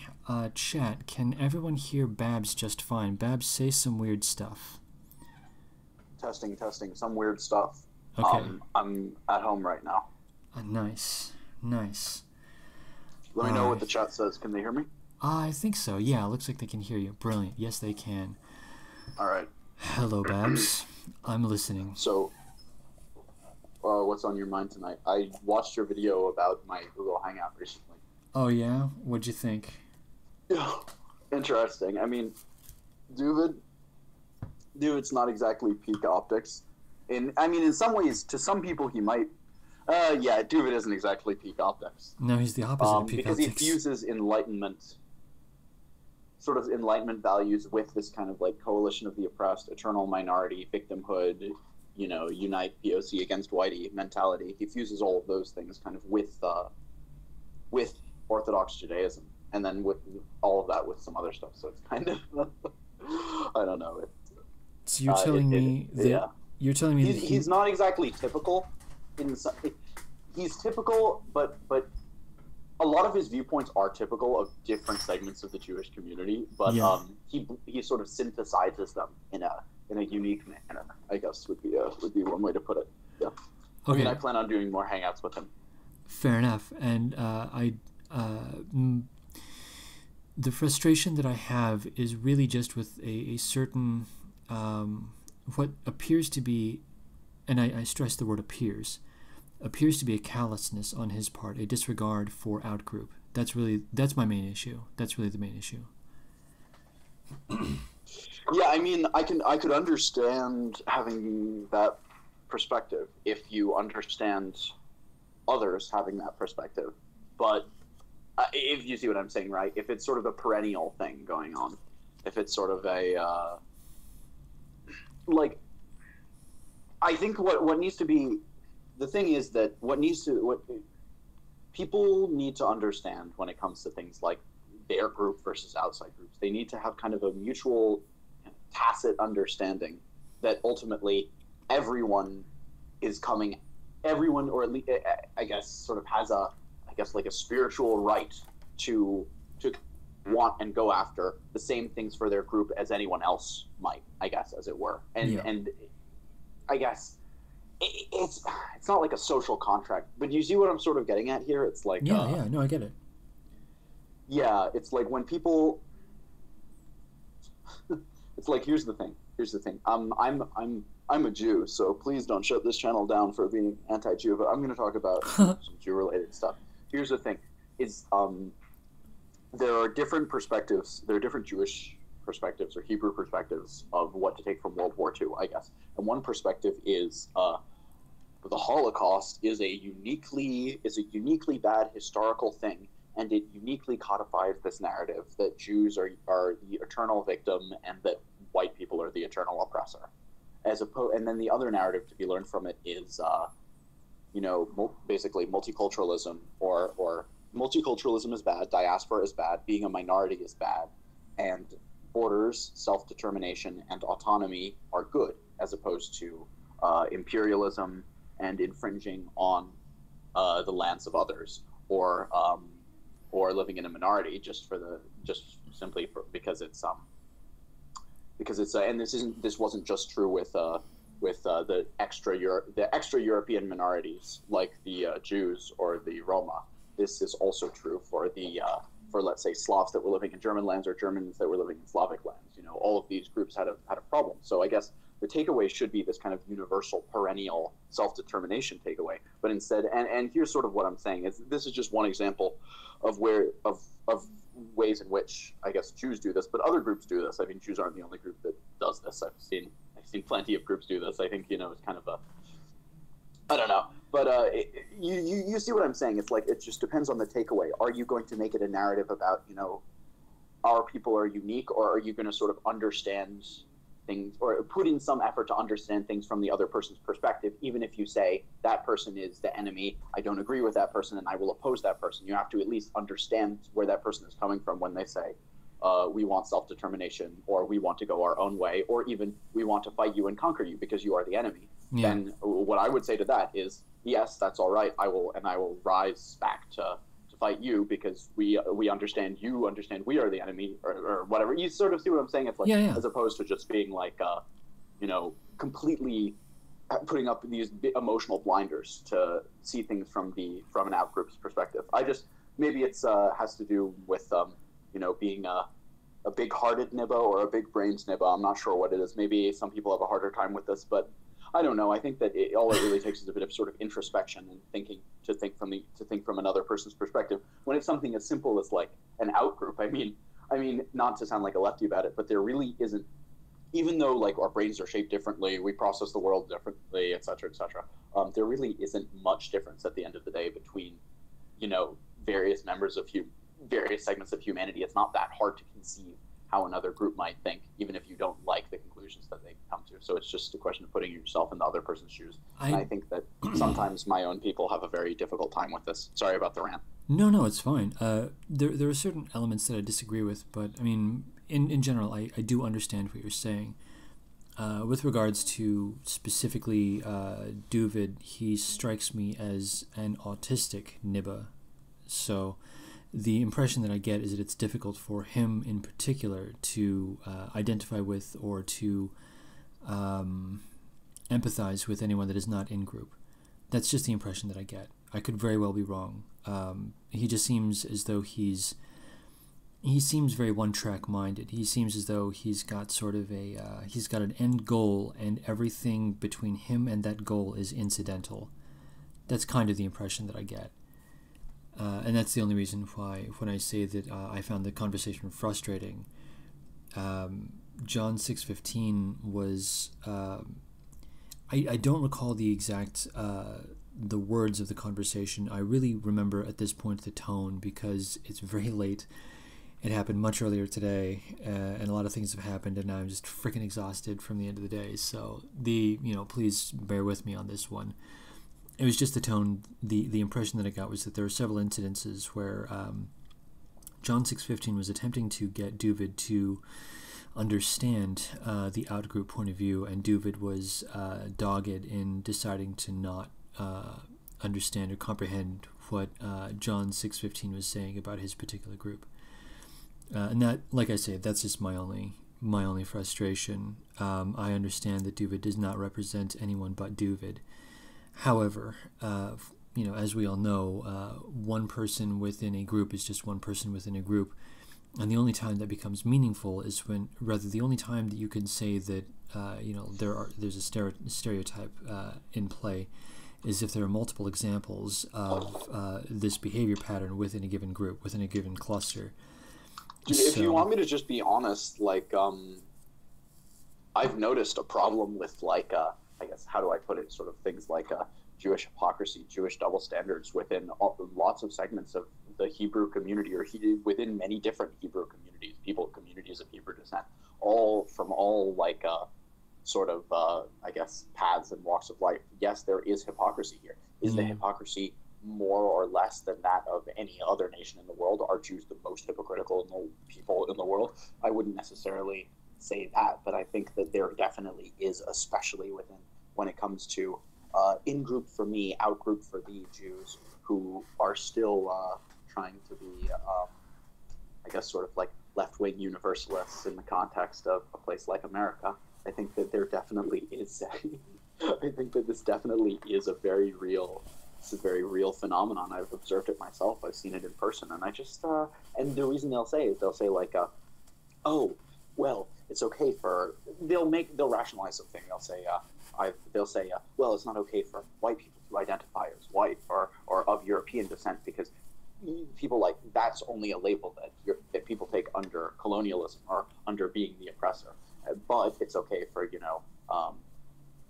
Jews and it's okay for black people to identify as such because they were forcibly deracinated. But it's okay for Jews to identify as such, of course, because Jews were persecuted and oppressed, and and it's okay for so it's basically the amount that you were persecuted translates to. It just doesn't make sense. You know what I mean? I've seen just these really. It's not right. It's not right, and I've objected to it since the minute I noticed it within my own community. I don't know. It never really sat well with me. Okay, well, you know what? Because it doesn't lead to anything productive. Sorry. No, it's fine. Since we're here, I'm already exhausted, and I've already resigned myself to being an insomniac. Go ahead and run me through your red pill experience, if you don't mind, if you have the time. Oh, God. All right, well, this is a really... Okay, hold on one sec. This is going to be a long story. What even is? Do you want to get a glass of water? What even is a red pill? What red pill even is it? I think... See, this is the difficult thing. Like, no, what to consider a red pill? Because I think that in a lot of ways, being like let's say if I was like a materialist nationalist, or if I thought human biodiversity existed, I wouldn't necessarily be red pilled. I mean, I don't know. Like, see, I guess there are certain segments of the whole thing. Red pill. This is really difficult. All right, how about this? I'm gonna go make myself a mug of tea, and I'll be back in a second. Then I'll get into the story. All right, sounds good? Sounds fine. Cool. Sounds completely fine. All right, so looks like we're gonna go ahead and listen to Babs momentarily, which I enjoy. I am liking this. I like the direction this is going. This is keeping me very entertained. So there we go. Okay. Well, geez, I was going to have some peanut butter while I listened to him, but now I can't do that. No! Oh, that's very distressing. Okay, here we go. I'm going to go and look at some of the chat and see what's going on here.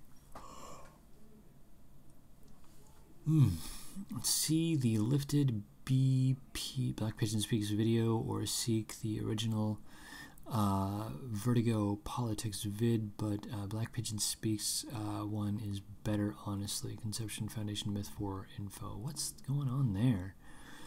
Oh, okay, we're talking about that. Oh, okay, yeah. That's another... Yeah, that's not my bag. So I'm not going to worry about that.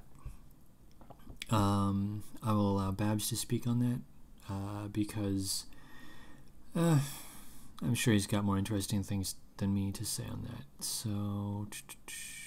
Well, not really, actually, but he definitely ramped it up for me a bit. Same, ramped it up. Oh, Black Pigeon Speaks. Yeah, he did.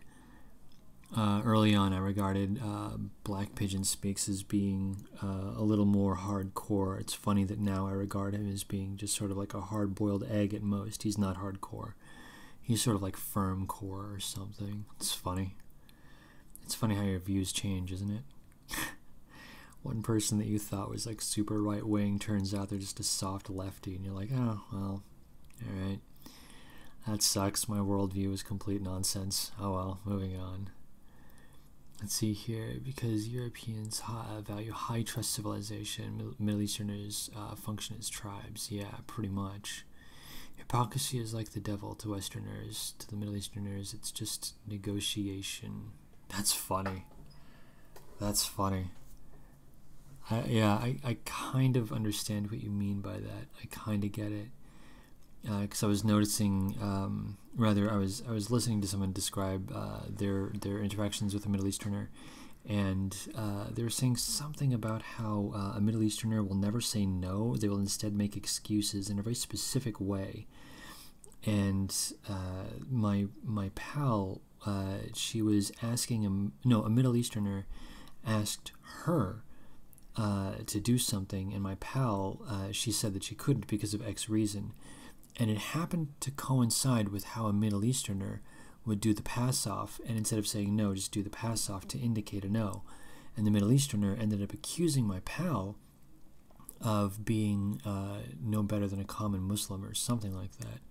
And my pal ended up getting really upset, like, no, that's not the case, we're still buddies, I just thought it was really funny. Yeah, I kind of understand what you mean by that. Hypocrisy as a part of a negotiation with someone, I get that.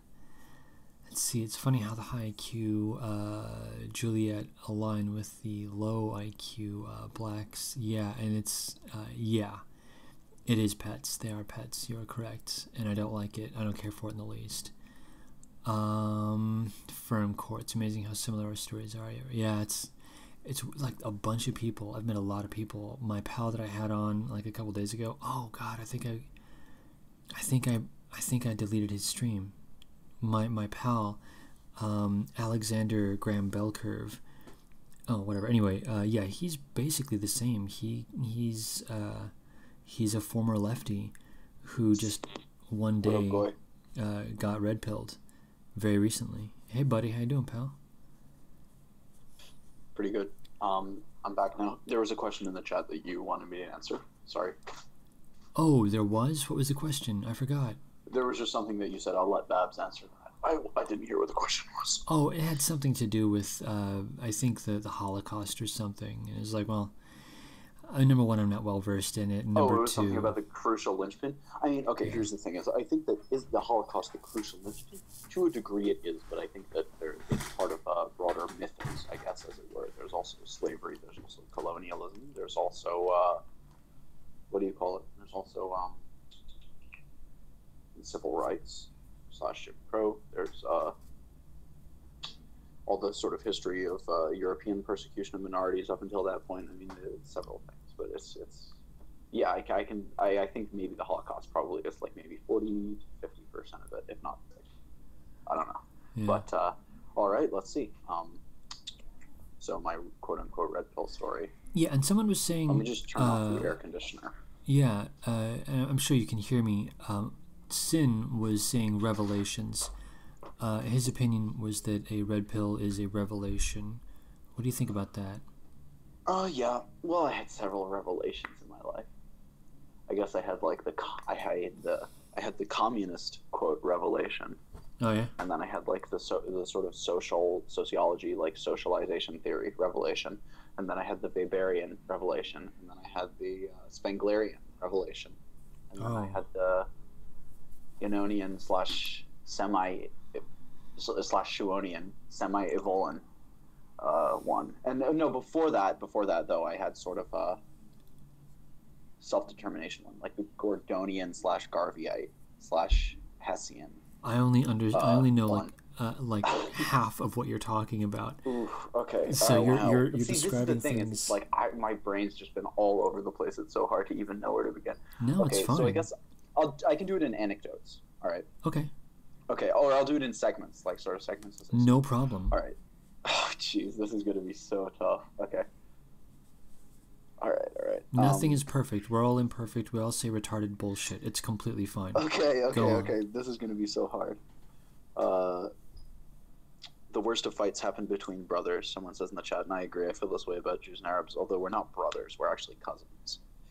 That's what we call each other. But, okay. All right, let's start. Okay, red pill. I guess I always longed for a collective, and I guess probably this is just because I was just for X, Y, and Z reasons, mostly due to how my family raised me, but also the context that I grew up in. It's like a very slight thing that people wouldn't even really understand or care about, but it had a big impact on me. Just lots of little things. Basically, I had longed my entire life to be part of a group identity. To be part of a group identity, or that's not a good way of putting it. I was always longed to be part of a collective that I could plug into, that would give me sort of a purpose, that could that would allow me to channel myself in a productive manner, as people had sort of like, you know, been, I guess, handed down like a coherent metaphysic for thousands of years prior. I realized kind of something was amiss, but I wasn't sure exactly what it was, and that was partially what led to my initial turn to communism. Sorry, go ahead. No, please, go on, please. What precipitated my Marxist 13-year-old stage. All right, so yeah, I guess there was that whole thing going on, and I guess it was social atomization. Growing up in a place like New York is really what it is. I mean, it wasn't just me. I know that just about everyone else around me in New York felt the exact same way. I'm talking about it like it's just me who's weird and unique. But the thing is, most people mask it over with hedonism, ego, you know, things like money, power, influence, fame. They mask it over with things like that, and then sort of like they can feel like they're in a group because, you know, they're hanging out with a little crew or a little squad, some like little social circle. But that just all of the three things that I just mentioned just grow tiresome incredibly fast and get incredibly dull. I mean, I guess I was just always sort of an autist. I was always sort of like a man with the mind. I would just kind of sit at home all day, like reading books, and I would always I started attending college lectures when I was like 12 or 13 at the new school. So I mean, it was just like but that was the new school is like the Frankfurt School basically overseas. So it's I mean, wow, where can I even begin? So I was going to a prep school, quote unquote progressive prep school, and they kept doing this kind of, they did like this kind of anti-white thing, and it was they did the privilege circle, I guess is what it is. So the privilege circle. Yeah, so basically they would line all the students up in a ring around the classroom, and they would say, all right, take a step backwards if you have never felt, take a step backwards if you have felt represented in media your entire life. Take a step backwards if you take a step backwards if you have never been followed or discriminated against at a store or accused of shoplifting. Take a step backwards if you feel as if there are positive role models for people like you. Take a step backwards if your ancestors were not oppressed in recent times or had laws against them. Take a step, you know, et cetera, et cetera. So basically, the students at the center of the ring would be the least oppressed, and of course, because this was kind of like a prep school, and the tuition cost more than. It's funny, I was just hanging out with my friend recently, a kid who went to the same school as me, and he pointed out to me, your parents paid more than like an Ivy League tuition to get for this stupid prep school, and that's true. It's absolutely ridiculous. Oh my God. But basically, everyone was on the outside, but there were of course a few kids in the center, a lot of whom were like, what's it called? A lot of whom were sort of like, you know, the diversity kids or the scholarship kids or whatever. But the funny thing is, like, there was an outer ring and there was an inner outer ring, and of course the Jewish kids were a little bit in from all the European white kids. And it's funny, and that was basically set the tone kind of for, I guess, that entire term, because basically what we learned there, we learned about Jim Crow, slavery, the Holocaust, and et cetera, and colonialism. But the thing that I find so interesting about it is it's like so there was. I didn't like it because to the extent that I identified as a quote white person, I didn't like it. But there was also this thing. There's kind of also this tacit vibe of saying, you know, well, Jews aren't really like the other white people. We kind of have this different history, and we were like oppressed by whitey too, so we're not really white. I mean, it wasn't like a logical way of puzzling it out, like saying, you know, Jews aren't really white because we're Jews, because we're Jewish, because we're from Judea. No, but it was just this sort of like, we're not really white because whitey oppressed us. So that kind of set the tone for my entire thing. But this prep school was incredibly ideological. There was everything. I mean, there was a really crazy sex ed class. There was really, the whole thing just left a bad taste in my mouth, along with some degree, no offense. I mean, my family is great, but it's like, no offense, but they kind of indoctrinated me a bit, I guess, for lack of a better term, or not indoctrinated, but there was all this, and then these college courses that I was taking at effectively the Frankfurt School. It was just all, it was just a bit much, and really just living in places like New York and London and later SF and LA, I really you get a bad taste in your mouth from these things. Something about it is off-putting, and maybe it just has to do with just me or the fact that I'm a young man, you know. But also, now, if you don't mind my asking, even though, growing. Sorry, go ahead. no, just what specifically was the off-putting part? If you can sum it up. There was sort of like this pervasive kind of maternalistic kind of coddling nature to society, this kind of anti-masculinity, as well as a I guess sort of like a cruel and facsimilous, or a cruel and kind of that's not a word, a cruel and like fraudulent version of like cruel and fraudulent diffusion of things like the natural healthy desire for in-group preference into things like sports ball, kind of like little social ego worshipping circles in New York City, like, oh, I'm in a band, I'm an artist, I'm a poet, stuff like that, and like or whatever, just sort of scenesterism, or like ego in the sense of like, oh, my big job, da da da da da, like I'm this high powered whatever, or whatever people do for themselves in New York. But it's like I guess there's this sort of what do you call it? There's a it's like I didn't like the way that the natural impulse to belong to something greater than yourself and be productive was just channeled into this sort of like, oh, just like stay in your lane capitalism, but it wasn't really like, it's not really true. It's just sort of basically just kind of like be a cog in the machine. And I mean, this is just sort of just generic anti-system rhetoric, man. But I really didn't like what I was seeing, I guess, from any of the status quo or hegemony in society. So I was just really dissatisfied all around from what I was seeing, I guess. And I mean, it's funny because even in my like kind of like little privileged circle of Manhattanites, it was just like I just felt like there was just a complete lack of meaning in everything, and people just, what did they fill the void with? They filled the void with, again, with like rampant ideology, with hedonism. They filled the void with, of course, ideology, all of a certain flavor or variety, with hedonism, with I don't know, this. And when I say an anti-masculine thing, I meant also just sort of like a shaming. There's like a shaming ideology. There's like, you know, it's bad to be white, it's bad to be this, it's bad to be that. It's bad. Like, even as a Jew, I didn't like the victimhood narrative. I didn't like the narrative of like coalition of the oppressed against the like traditional patriarchal, you know, status quo, old school society ushering in the new, the whole like progressive type, not progressive in the classical sense, but just sort of like the progressive in the sense of moving forward mentality, as opposed to a conservative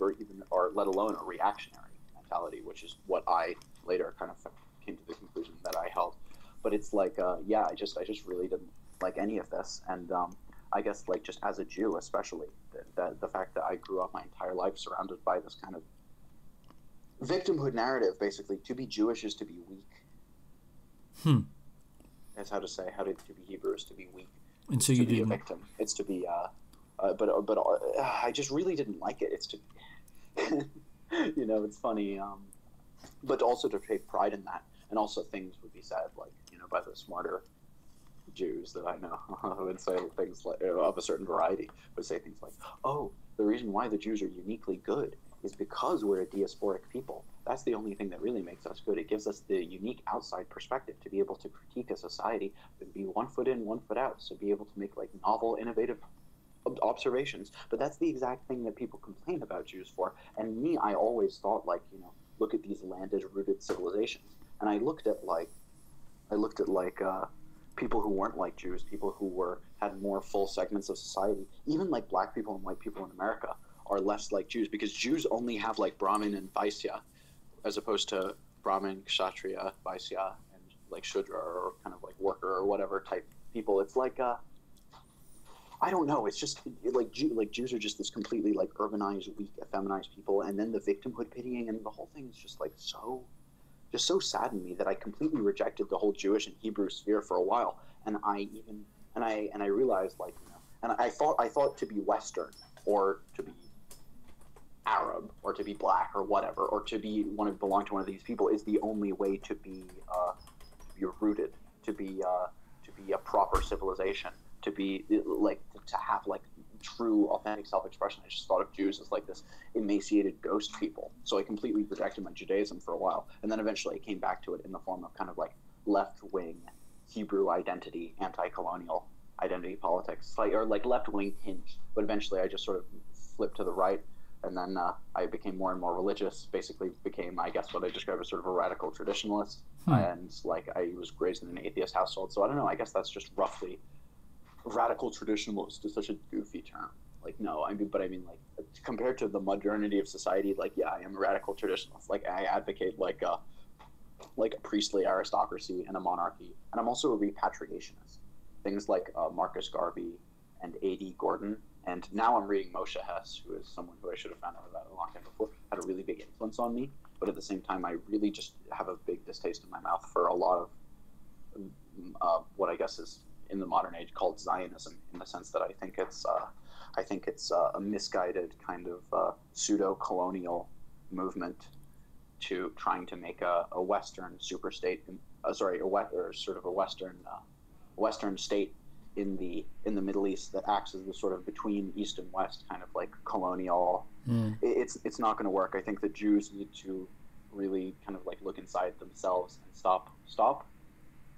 See, this is like a controversial thing to say because people stop worshiping Westerners. I mean, and that's like such a bad way to put it because it's like in a way, Western Jews like control a lot of things about the West, or Hebrew people do. But Hebrew people also kind of like worship Westerners, and they also worship Westerners insofar as it's just modern Westerners, like Enlightenment values and stuff.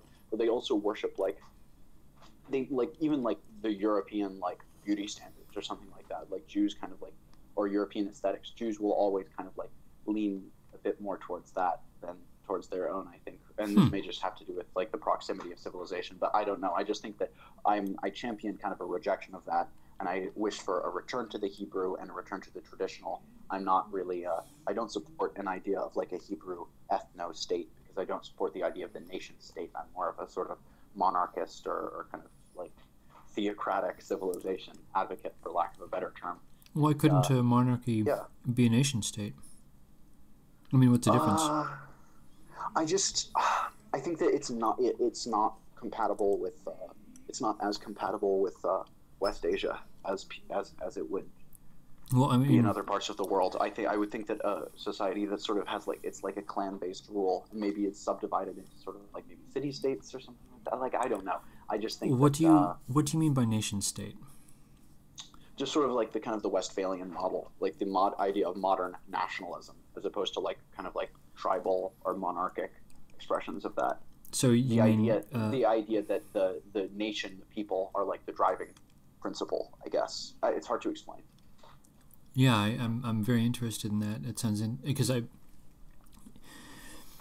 greater than half of what you're saying is basically new to me. So what you're doing is you are sort of giving me a window into general concepts that I have yet to learn about. I know some of the basic moves about dissident right thinking, but I'm largely ignorant.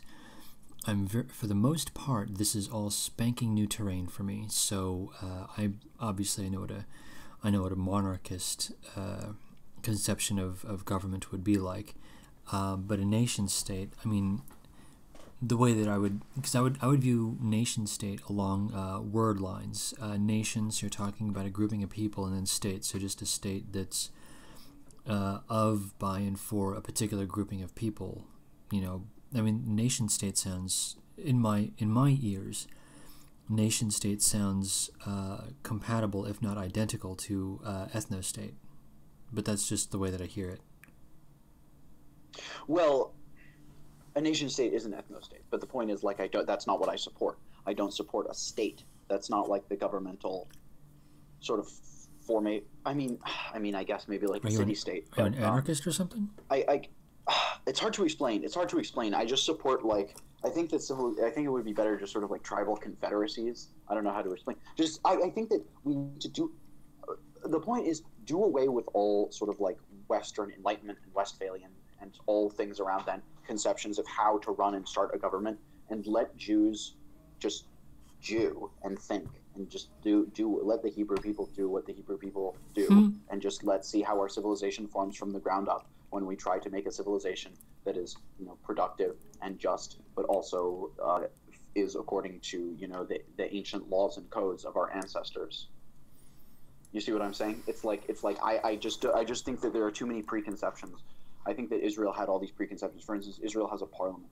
Israel has a Supreme Court. Israel has like a president and a prime minister, and I don't know. I just think that and it's a democratic state, and it has like I don't know. I just think that a lot of these things should be questioned, and I think that really starting from the ground up isn't that bad of a thing. Yeah. But I think that even better than starting from the ground up, if I really do get to have my preference, it would be starting from the ground up, looking at and being inspired by the traditions of our ancestors in this very own land that our ancestors once lived in. I think that we once formed civilizations here, and why not try forming civilizations here again in the same manner? Because outside of foreign colonial and imperial interference, none of our civilizations collapsed. They seem to hold up pretty well, establish a lot of good trade routes, like Phoenicia. We have a civilization rather similar to Phoenicia. We have common ancestry, and it's like I don't see why we could make a thriving, prosperous civilization again if we just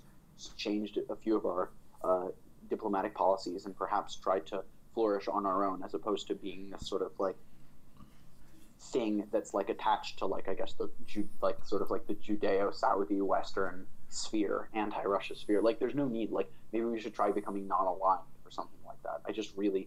Even ideas like Meir Kahana's Medinat Yehuda really inspire me. I just think that. What's that? Tell me what that is. It's the idea. Meir Kahana was just sort of this kind of radical. Not really. He's just sort of like this kind of like very traditionalist, like very Torah-focused rabbi who had a bit of like a warrior spark to him, and he advocated the creation of a theocratic state, a sort of a theocratic monarchic state, Jewish state, as opposed to the Israeli one. The Israeli secular kind of Western style state that currently exists. All right, fair enough. Okay, so what other revelations marked you, and how did you get to them? I guess my reason for focusing on the red pill, and not to say that I don't enjoy these tangents, because I do. My focus for the concept of the red pill is that I would like to be able to replicate the red pill experience so that I could implement it in discussions with other people, especially either soft lefties or normies. So I guess my question is, can you explore how you were red-pilled in such a way that you might be able to see, let's see, what did John 6:15 refer to a flow chart? I guess that's kind of the direction that I want to move. Yeah. Ooh, a flow chart of how, okay. I'll think about that for 1 sec. Before I do, I just want to say to Levi Shoshan in the chat, he said he disagrees with me, and he thinks nation state is the best way to organize, because centralized governments allow for more ambitious undertakings like national construction projects. I agree that centralized governments allow for more ambitious undertakings, but I don't think that those centralized systems, shall we call them, necessarily need to exist in. The point is, throw out all conceptions of how things have been done before and try again from the beginning. I don't think things need to be. We should just do what works best, and I think that even if it does end up being a nation-state-like system that's the most pragmatic, there are still things that exist in modern nation-states, let alone the modern Israeli nation-state, that can be ironed out in terms of making a more efficient society. So I guess that's what I'll have to say to that. Although I don't think a nation-state probably in the end is necessarily the most efficient way of organizing. Maybe something that's even more radically centralized than that would be better. But I think that incorporating tradition into that would still be possible, or drawing from tradition. I just want to take a brief moment. Sorry, go ahead. I just want to take a brief moment to say I really enjoy your energy a lot. How old are you? Early 20s, between 23 and 20. Between 23 and 20. All right, that's fine. You have a funny, not funny in the condescending way, but I mean you have a funny energy about you that I enjoy quite a lot. So that's all. Anyway, so your red pill experience. How did it come about? What was the and I mean I guess you're 20, 22 plus minus a couple of years, whatever. Yeah, it just occurred to me that when I went through my red pill experience, it was just freaking devastating. It was awful. And that happened much later in my life than you. So I kind of feel as though, I kind of feel like there's sort of a slight difference in terms of the gravity of the situation. For you, it's a little bit easier, as for me, it was a little bit, I get the impression that it was more rough for me. You seem to have quite a lot of bounce to you still, as where at the time it was a real death blow for just a little while. But anyway, I'm sorry, I'm digressing now. Please go on. I don't know. Perhaps some of the reason why I have a bounce to me is because I'm not doomed. Or at least I don't self-conceive as doomed. Even if maybe I am doomed and my people are doomed, I don't self-conceive. That's sort of not really. I don't have a black pill narrative in the way I live my life. I just sort of have at least in the sense of my own personal life, it's hard for me to have anything but a white pill narrative in terms of just due to my own. I don't know. I guess it's just sort of different things happen to people in different ways. I guess just growing up in a place like New York City, that's a big thing I forgot to mention. So there are different red pills. Okay, I can do like independent flowcharts for each. Okay, let's start with the human biodiversity red pill, shall we? Yes. Sounds good? Yes. Okay, human biodiversity red pill. Grow up in New York City. Realize that different groups have different sort of completely different manners of acting, behaving, etc. Even when they come from the socioeconomic background.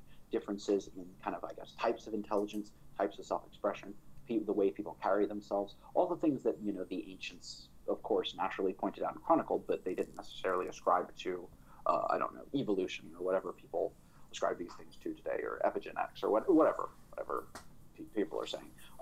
They described it to maybe environment or divine providence or something like that. But it doesn't really matter where it come from. The point is, I noticed these differences, and I also only recently I really looked it over, but I noticed that I in my own personal life display very strong in-group preference. Like nearly all of my friends are at the very least sort of Mediterranean or kind of West or even South Asian, which is interesting. But most of my as opposed to even though like I have many acquaintances that I get along very well with who are of other groups, I generally seem to associate more with people who are genetically closer to me, just as it naturally manifests itself in my own life. But the funny thing is, there's a study that said that nearly all people happen to do this to some degree. But anyway, point is, grow up in New York City, see obvious behavior differences, cognitive differences, etc. Stumble upon early HBD type stuff. It's funny, I stumbled upon several things together. I stumbled upon Heartiste and the early sort of proto-NRX sphere, a lot of sort of early kind of like HBD type stuff, a lot of stuff like I found the Jew Among You blog, although I didn't really necessarily vibe with it too much. He was too much of like an Amara Jew, as opposed to me. I always sort of wanted that Hebrew soul, that Hebrew spirit, and I didn't really find it in his work, but he's always a great read. And I don't know, I just sort of, it was obvious to me. The human biodiversity thing was just so obvious to me that I naturally slid into it. So next up, I guess, religion. No, I don't want to talk about that. The religion red pill happened. Let's just say it happened. And I don't really want to get into the details of it right now because I don't think I could do it justice. Fair enough. Quite personal. That's one of my biggest red pills. Okay, I'll just say that much. I do want to talk about the religious one. Obviously, not today. Completely fine, but just in general, I do find these concepts interesting. How you go from thinking one thing to thinking another thing. So with regards to the racial differences, it seems as though you were someone attempted to indoctrinate you, and the experience was the red pill. Actually experiencing it, seeing it for yourself was was what changed your mind relative to what was and told. then seeing people deny reality made me realize these people are liars. You know, doing and then even later, doing an anthropology class and seeing people, you know, championing. Who is it? It's not Boaz. It's Gould. Seeing people champion Gould, and I mean, my parents. There's a Gould book on my shelf in my room, or not in my room, like right outside, right over there. And it's funny, you know, is the mismeasure of man. But it's funny, like I grew up, you know, reading about this stuff and you know, just having this stuff in commonplace in my house, and then it made me realize, you know, why am I? First, it made me realize I'm being fed a lie. Then it made me think, why am I being fed a lie?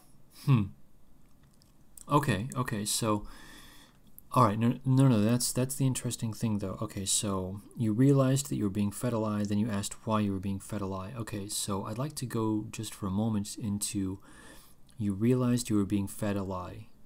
How did you get to the conclusion that you were being fed a lie specifically? Ooh.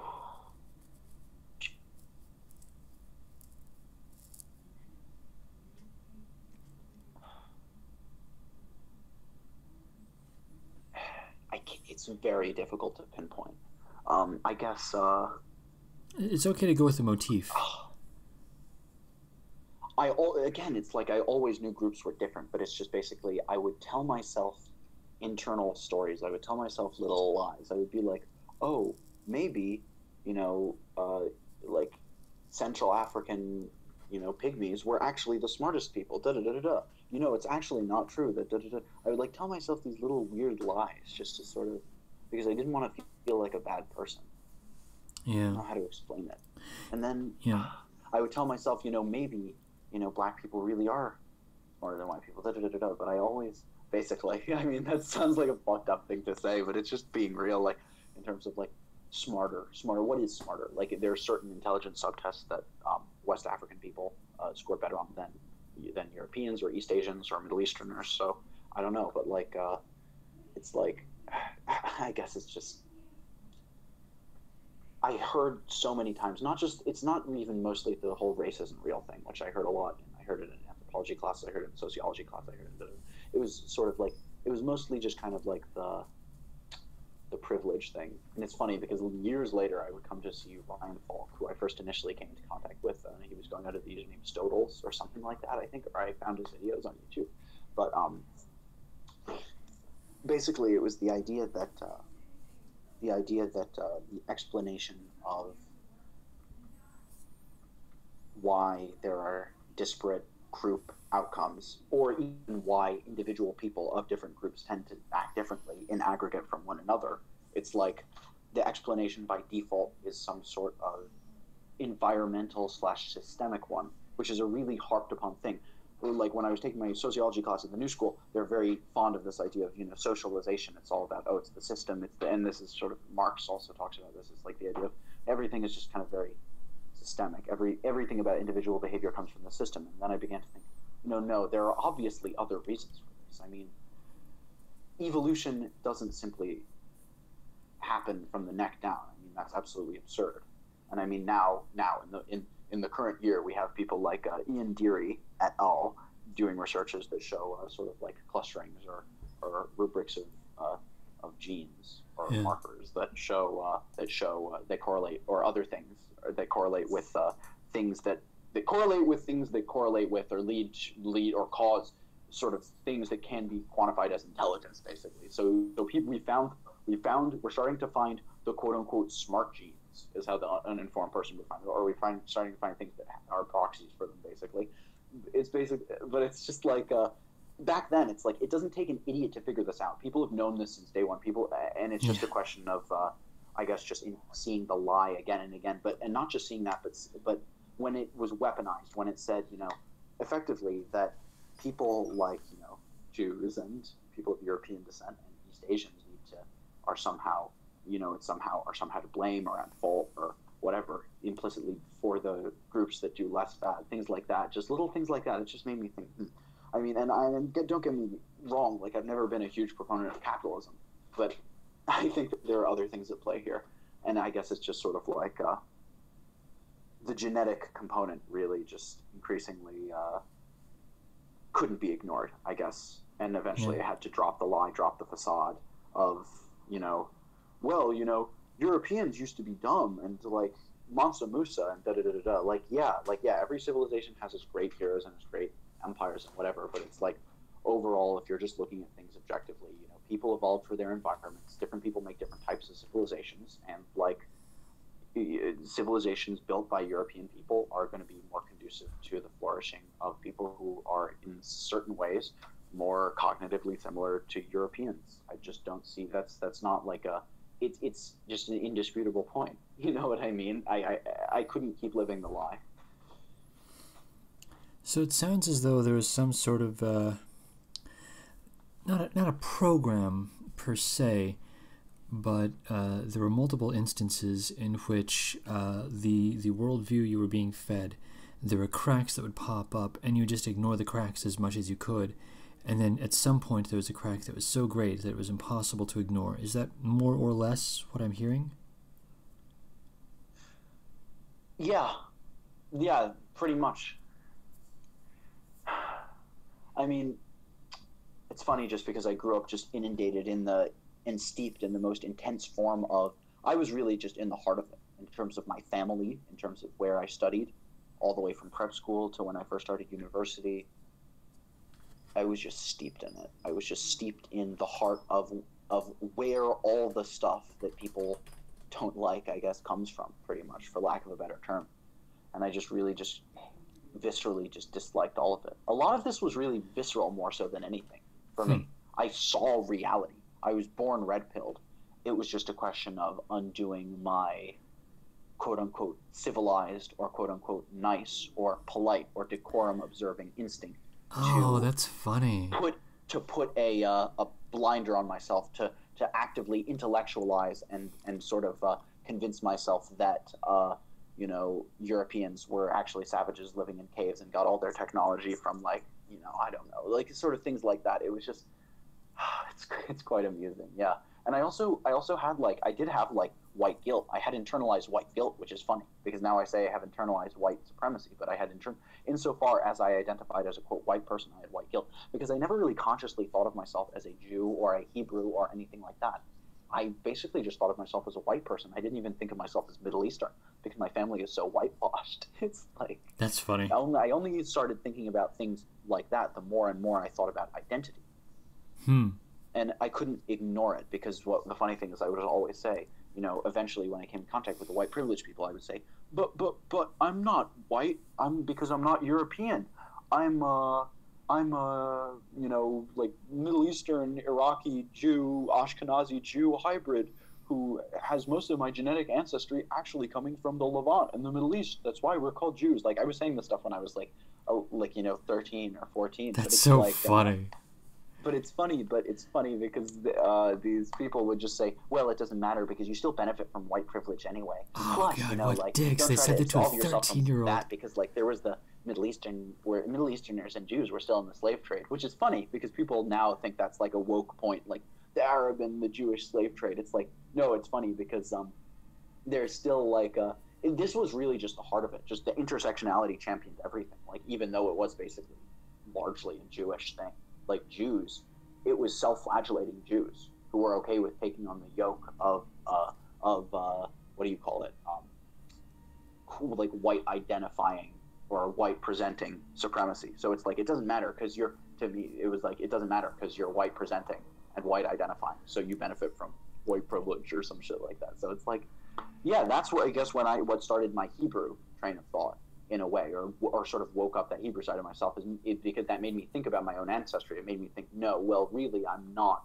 More so than the Holocaust stuff, because the Holocaust stuff doesn't explicitly. When we were learning about that, all we learned is, oh, well, Jews are oppressed. You know, Jews could be any oppressed group. They could be just a bunch of oppressed European converts. And I never really thought about being Iraqi. I never thought about being, you know, an Ashkenazi Jew or anything like that. But you know, this kind of woke up that spark of thought within me, and ever since then, I have, I guess, just sort of, I initially tried to hide and bury it because I was ashamed because I thought, again, Jews are this sort of like emaciated, like white people and like weird looking, like lame white people in funny hats with like a feminine kind of weak emaciated vibe. overly cerebral, big brain nibbers with little scrawny, emaciated bodies. Like visually speaking, like not literally, but like basically that's kind of what our people are. It's like if a people could be anthropomorphized, but it's like, I guess it's just sort of, I rejected that because I thought, I had to either embrace the Arab or to embrace the European, or in order to be, I guess, just like have sort of like a masculine archetype, for lack of a better term, as goofy and corny as that sounds. But like eventually I turned back and I sort of got into this whole thing of like, no, like Hebrew identity. There's nothing wrong like with being of Hebrew descent. It's just like being like any other Middle Eastern group. Even though I wasn't Jewish back then, like there's nothing wrong with it. And yeah, we went through diaspora for a while. It's like whatever. Like I just kind of came to embrace it. And I don't know when that was, probably like 4 or 5 years. I don't even know. But like, yeah. That's funny. Okay, so just to quick recap on that. So it seems to me as though there was also an element of you were attempting to shirk your white privilege, and then they basically countered that and said, but you still look like it, so there you go. So it seems like someone was poking the hole in the ideology for you, in a way. Does that... Yes. Am I hearing that correctly? Yes, effectively. Okay. Yeah, really, that's a great way of putting it. Okay. So it seems... Okay. Because that's difficult to replicate, because that means... yeah, because if I were to be trying to red pill someone, I could not be the one to poke the hole in their ideology. I would have to give them information in such a way that a still third person, like the whole poking would happen by a third party person. Wow, that's really difficult to construct. That's a tough one. That's a toughie. I don't know how I'd do that. But at the same time, they popped my, I popped their bubble in a sense, but they popped mine in a sense, because I was under the illusion that, first of all, I guess let's put it like this. I was under the illusion that both the sort of ivory tower intersectional types would spare me for being a Mizrahi Jew, which is laughable in the context of a place like New York City. And also, I laughably was under the impression that,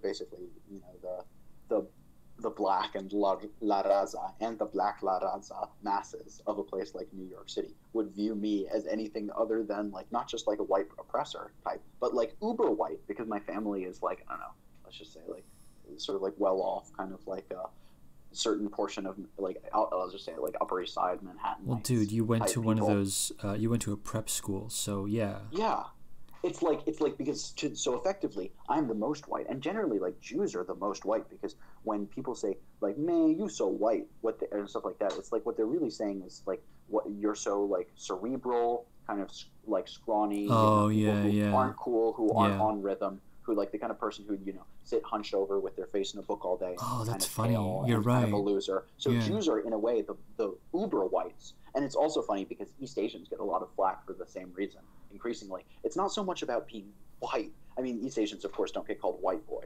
They get called like, "Hey, Ching Chong" or something like that. But it's like, it's funny. It's funny because it's like, it's not about really being white. It's about being like a sort of a person, like a successful. The more close you are to like a successful Nebisha type, the more you'll get. The more you're like the enemy. They want to basically like lynch Mr. Burns, and that's it's like. Yeah, see what I'm saying? I think I'm going to save this stream. I think I'm not going to take, or I'm going to find a way to. Please save this. I want, or at least let me repost it on my channel, because I really like this one. Yeah, I like this. I'll give you a copy or something, or just please do. Download just it. Put it unlisted or something. Yeah, that's what I'll do. I'll throw it on unlisted, so you can go ahead and have a copy of it and download it and have a copy of it or whatever. Because I want to try to keep my channel clean for superficial visibility, but okay, moving on. So I'm terribly sorry about that. Well, what's wrong? When I say they want to lynch Mr. Burns, I mean that's not is that bad of a thing to say? I mean it's okay. It's okay. It's fine. All right, fair enough. I'm fine with it. Yeah, fair enough. I mean, I guess it's just a question of like, I don't think they're good enough to like get certain words in videos yet. They do it with titles predominantly. That's how my channel got taken down last time. Yeah, yeah. I But mean, it's a reasonable concern nonetheless. yeah, literally the only thing that, because there's the speech to text algorithm that's going to be popping up in the not too rather, according to Frame Game Radio, whether you believe he's a valid or a good source or not is a separate issue. But according to him, and I provisionally believe him, the ADL is going to be throwing together some kind of an algorithm that's going to do direct text, speech to text on videos, and it will be scrubbing for hate speech. So I find myself using certain kinds of language so as to do what I can to get around certain algorithm pings. That's all. Yeah, no, that totally makes sense. I mean, I'm used to being on a Jewish channel, so I guess it's different standards. You know, I run a Jewish channel, so. Yeah, well, it's easier for you in a sense, you know, but it's much harder for me because I can't get away with that. Apologies, Goy. Anyway, yeah, it's I'll okay. just repost a copy of this on my channel, and I'll link to your channel underneath. My channel has like 1.5k subs nearly, so you can. So I'll just say, go like sub to Itchy Loops if you like this. Yeah, cool. That'd be cool. So anyway, do you have any other fun stories that you would be happy to share? And it's okay to say no on this stream because we can always do another stream later. I mean, we have time. Yes, I mean, I have plenty. But Okay. How would I put it? Because let's also I'd remind. like you to ask me. You were asking me good questions. That's the thing. So I'd like you to continue asking me a few more questions. Oh, You're I an see. excellent interviewer. Okay. But I didn't mean to throw you off there. No, it's completely fine. Let me go ahead and just throw it out there. It's like 2:00 in the morning. I've been an insomniac for the past week and a half. And I think that these little streams, as enjoyable as they are, they're just ruining my sleep cycle. So I find myself a little bit delirious and slightly exhausted. Get some sleep. We can continue this anytime. All the time, yeah. So maybe I should go ahead and call this a night. Yeah, sounds like a plan. All right, yeah. Thank you so much for having me on. And if you'd like the stream, I recommend you sub to my channel. One is called The Blue Lizard. The other is called Babylonian Hebrew. The Babylonian Hebrew has a copyright strike, so it's not going to be streaming until the 4th of July. Thanks all for watching. Thanks for having me on. Itchy Looks, throw Itchy Looks a like and a thumbs up and a subscribe if you haven't already.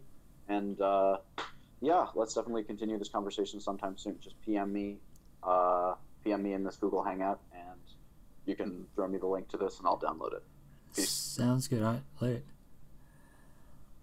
All right. Well, that was, and I hope Babylonian Hebrew goes ahead and edits out the beginning and after part where, you know, I sort of ramble on about some irrelevant bullcrap.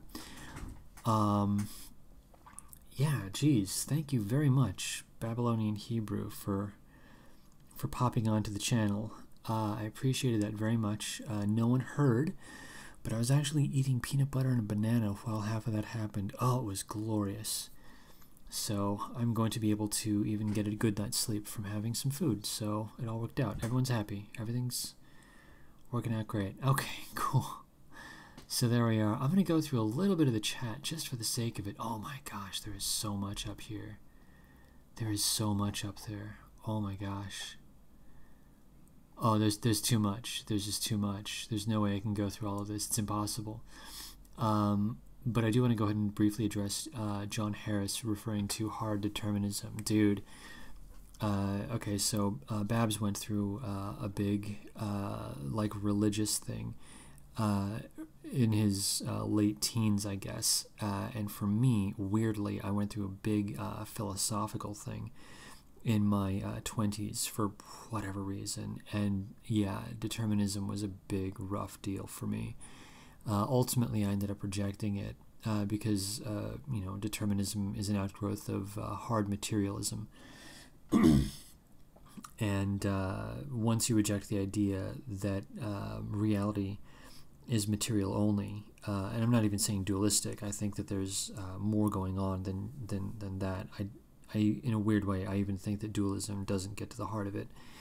But once you reject the concept of a purely materialistic world, it's easy to reject determinism. So But anyway, yeah, I went through that phase. I know how horrifying it can be. Let's see here. Yeah, for sure. I want to hear it again too, Elaine, because I want to kind of like try to figure out what the hell Babs is talking about. Because I'm only just now starting to kind of get a lay of the land of what's going on out here.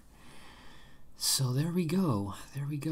Consciousness itself is the best way to disprove materialism. I wholeheartedly agree.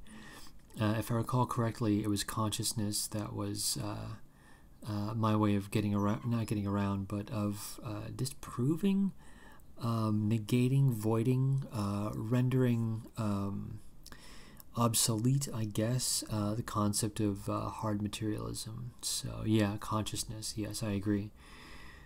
So there we go. I guess I'm going to go ahead and call it an evening. Sorry everyone for starting the stream late. As it turns out, the computer issue was resolved by, God, if you can, it's impossible to laugh harder at me than myself, but it was actually solved by that television show, The IT Crowd. In an oblique way. I called a buddy of mine who does a lot of IT work, and what did he say? Did you try turning it off and on again? And I did that to my computer like 6 times. Then he told me to turn off and on the router, which I did. I tried the internet, it didn't work. Then he said, wait, but you didn't try to turn your computer off and on again after you reset the router. And then I did it, and then everything magically worked for no reason at all. So it's quite funny that, like, in a weird way, that television show, The IT Crowd, from the BBC, you know what? It works. It actually works. So yeah, anyway, with that, I'm going to go ahead and go over the 4 rules of firearm safety before I sign off, because, you know, I actually do believe that the ability to protect yourself, your friends, and your family is hugely important. So, with that, rule number 1, treat every firearm like it's loaded. Rule number 2, never cover or sweep anything you're not willing to destroy. Rule number 3, your finger stays off of the trigger until your sights are on target. The 4th and final rule is be aware of your target and what is beyond it. Safety first. If you're going to handle firearms, safety. So I guess that's about it. I'll be streaming very likely again tomorrow because I don't know what else to do with my time. I thank everyone for popping by. David, if you're still there, thank you for popping on. That was brilliant. Babylonian Hebrew, obviously, thank you very much for popping by. Oh yeah, and I probably will end up getting a copy of Siege because it's a really fun meme, and I'm all about memes, even though I'm an old man. So there we go. All right, guys, floss your teeth. Cheers.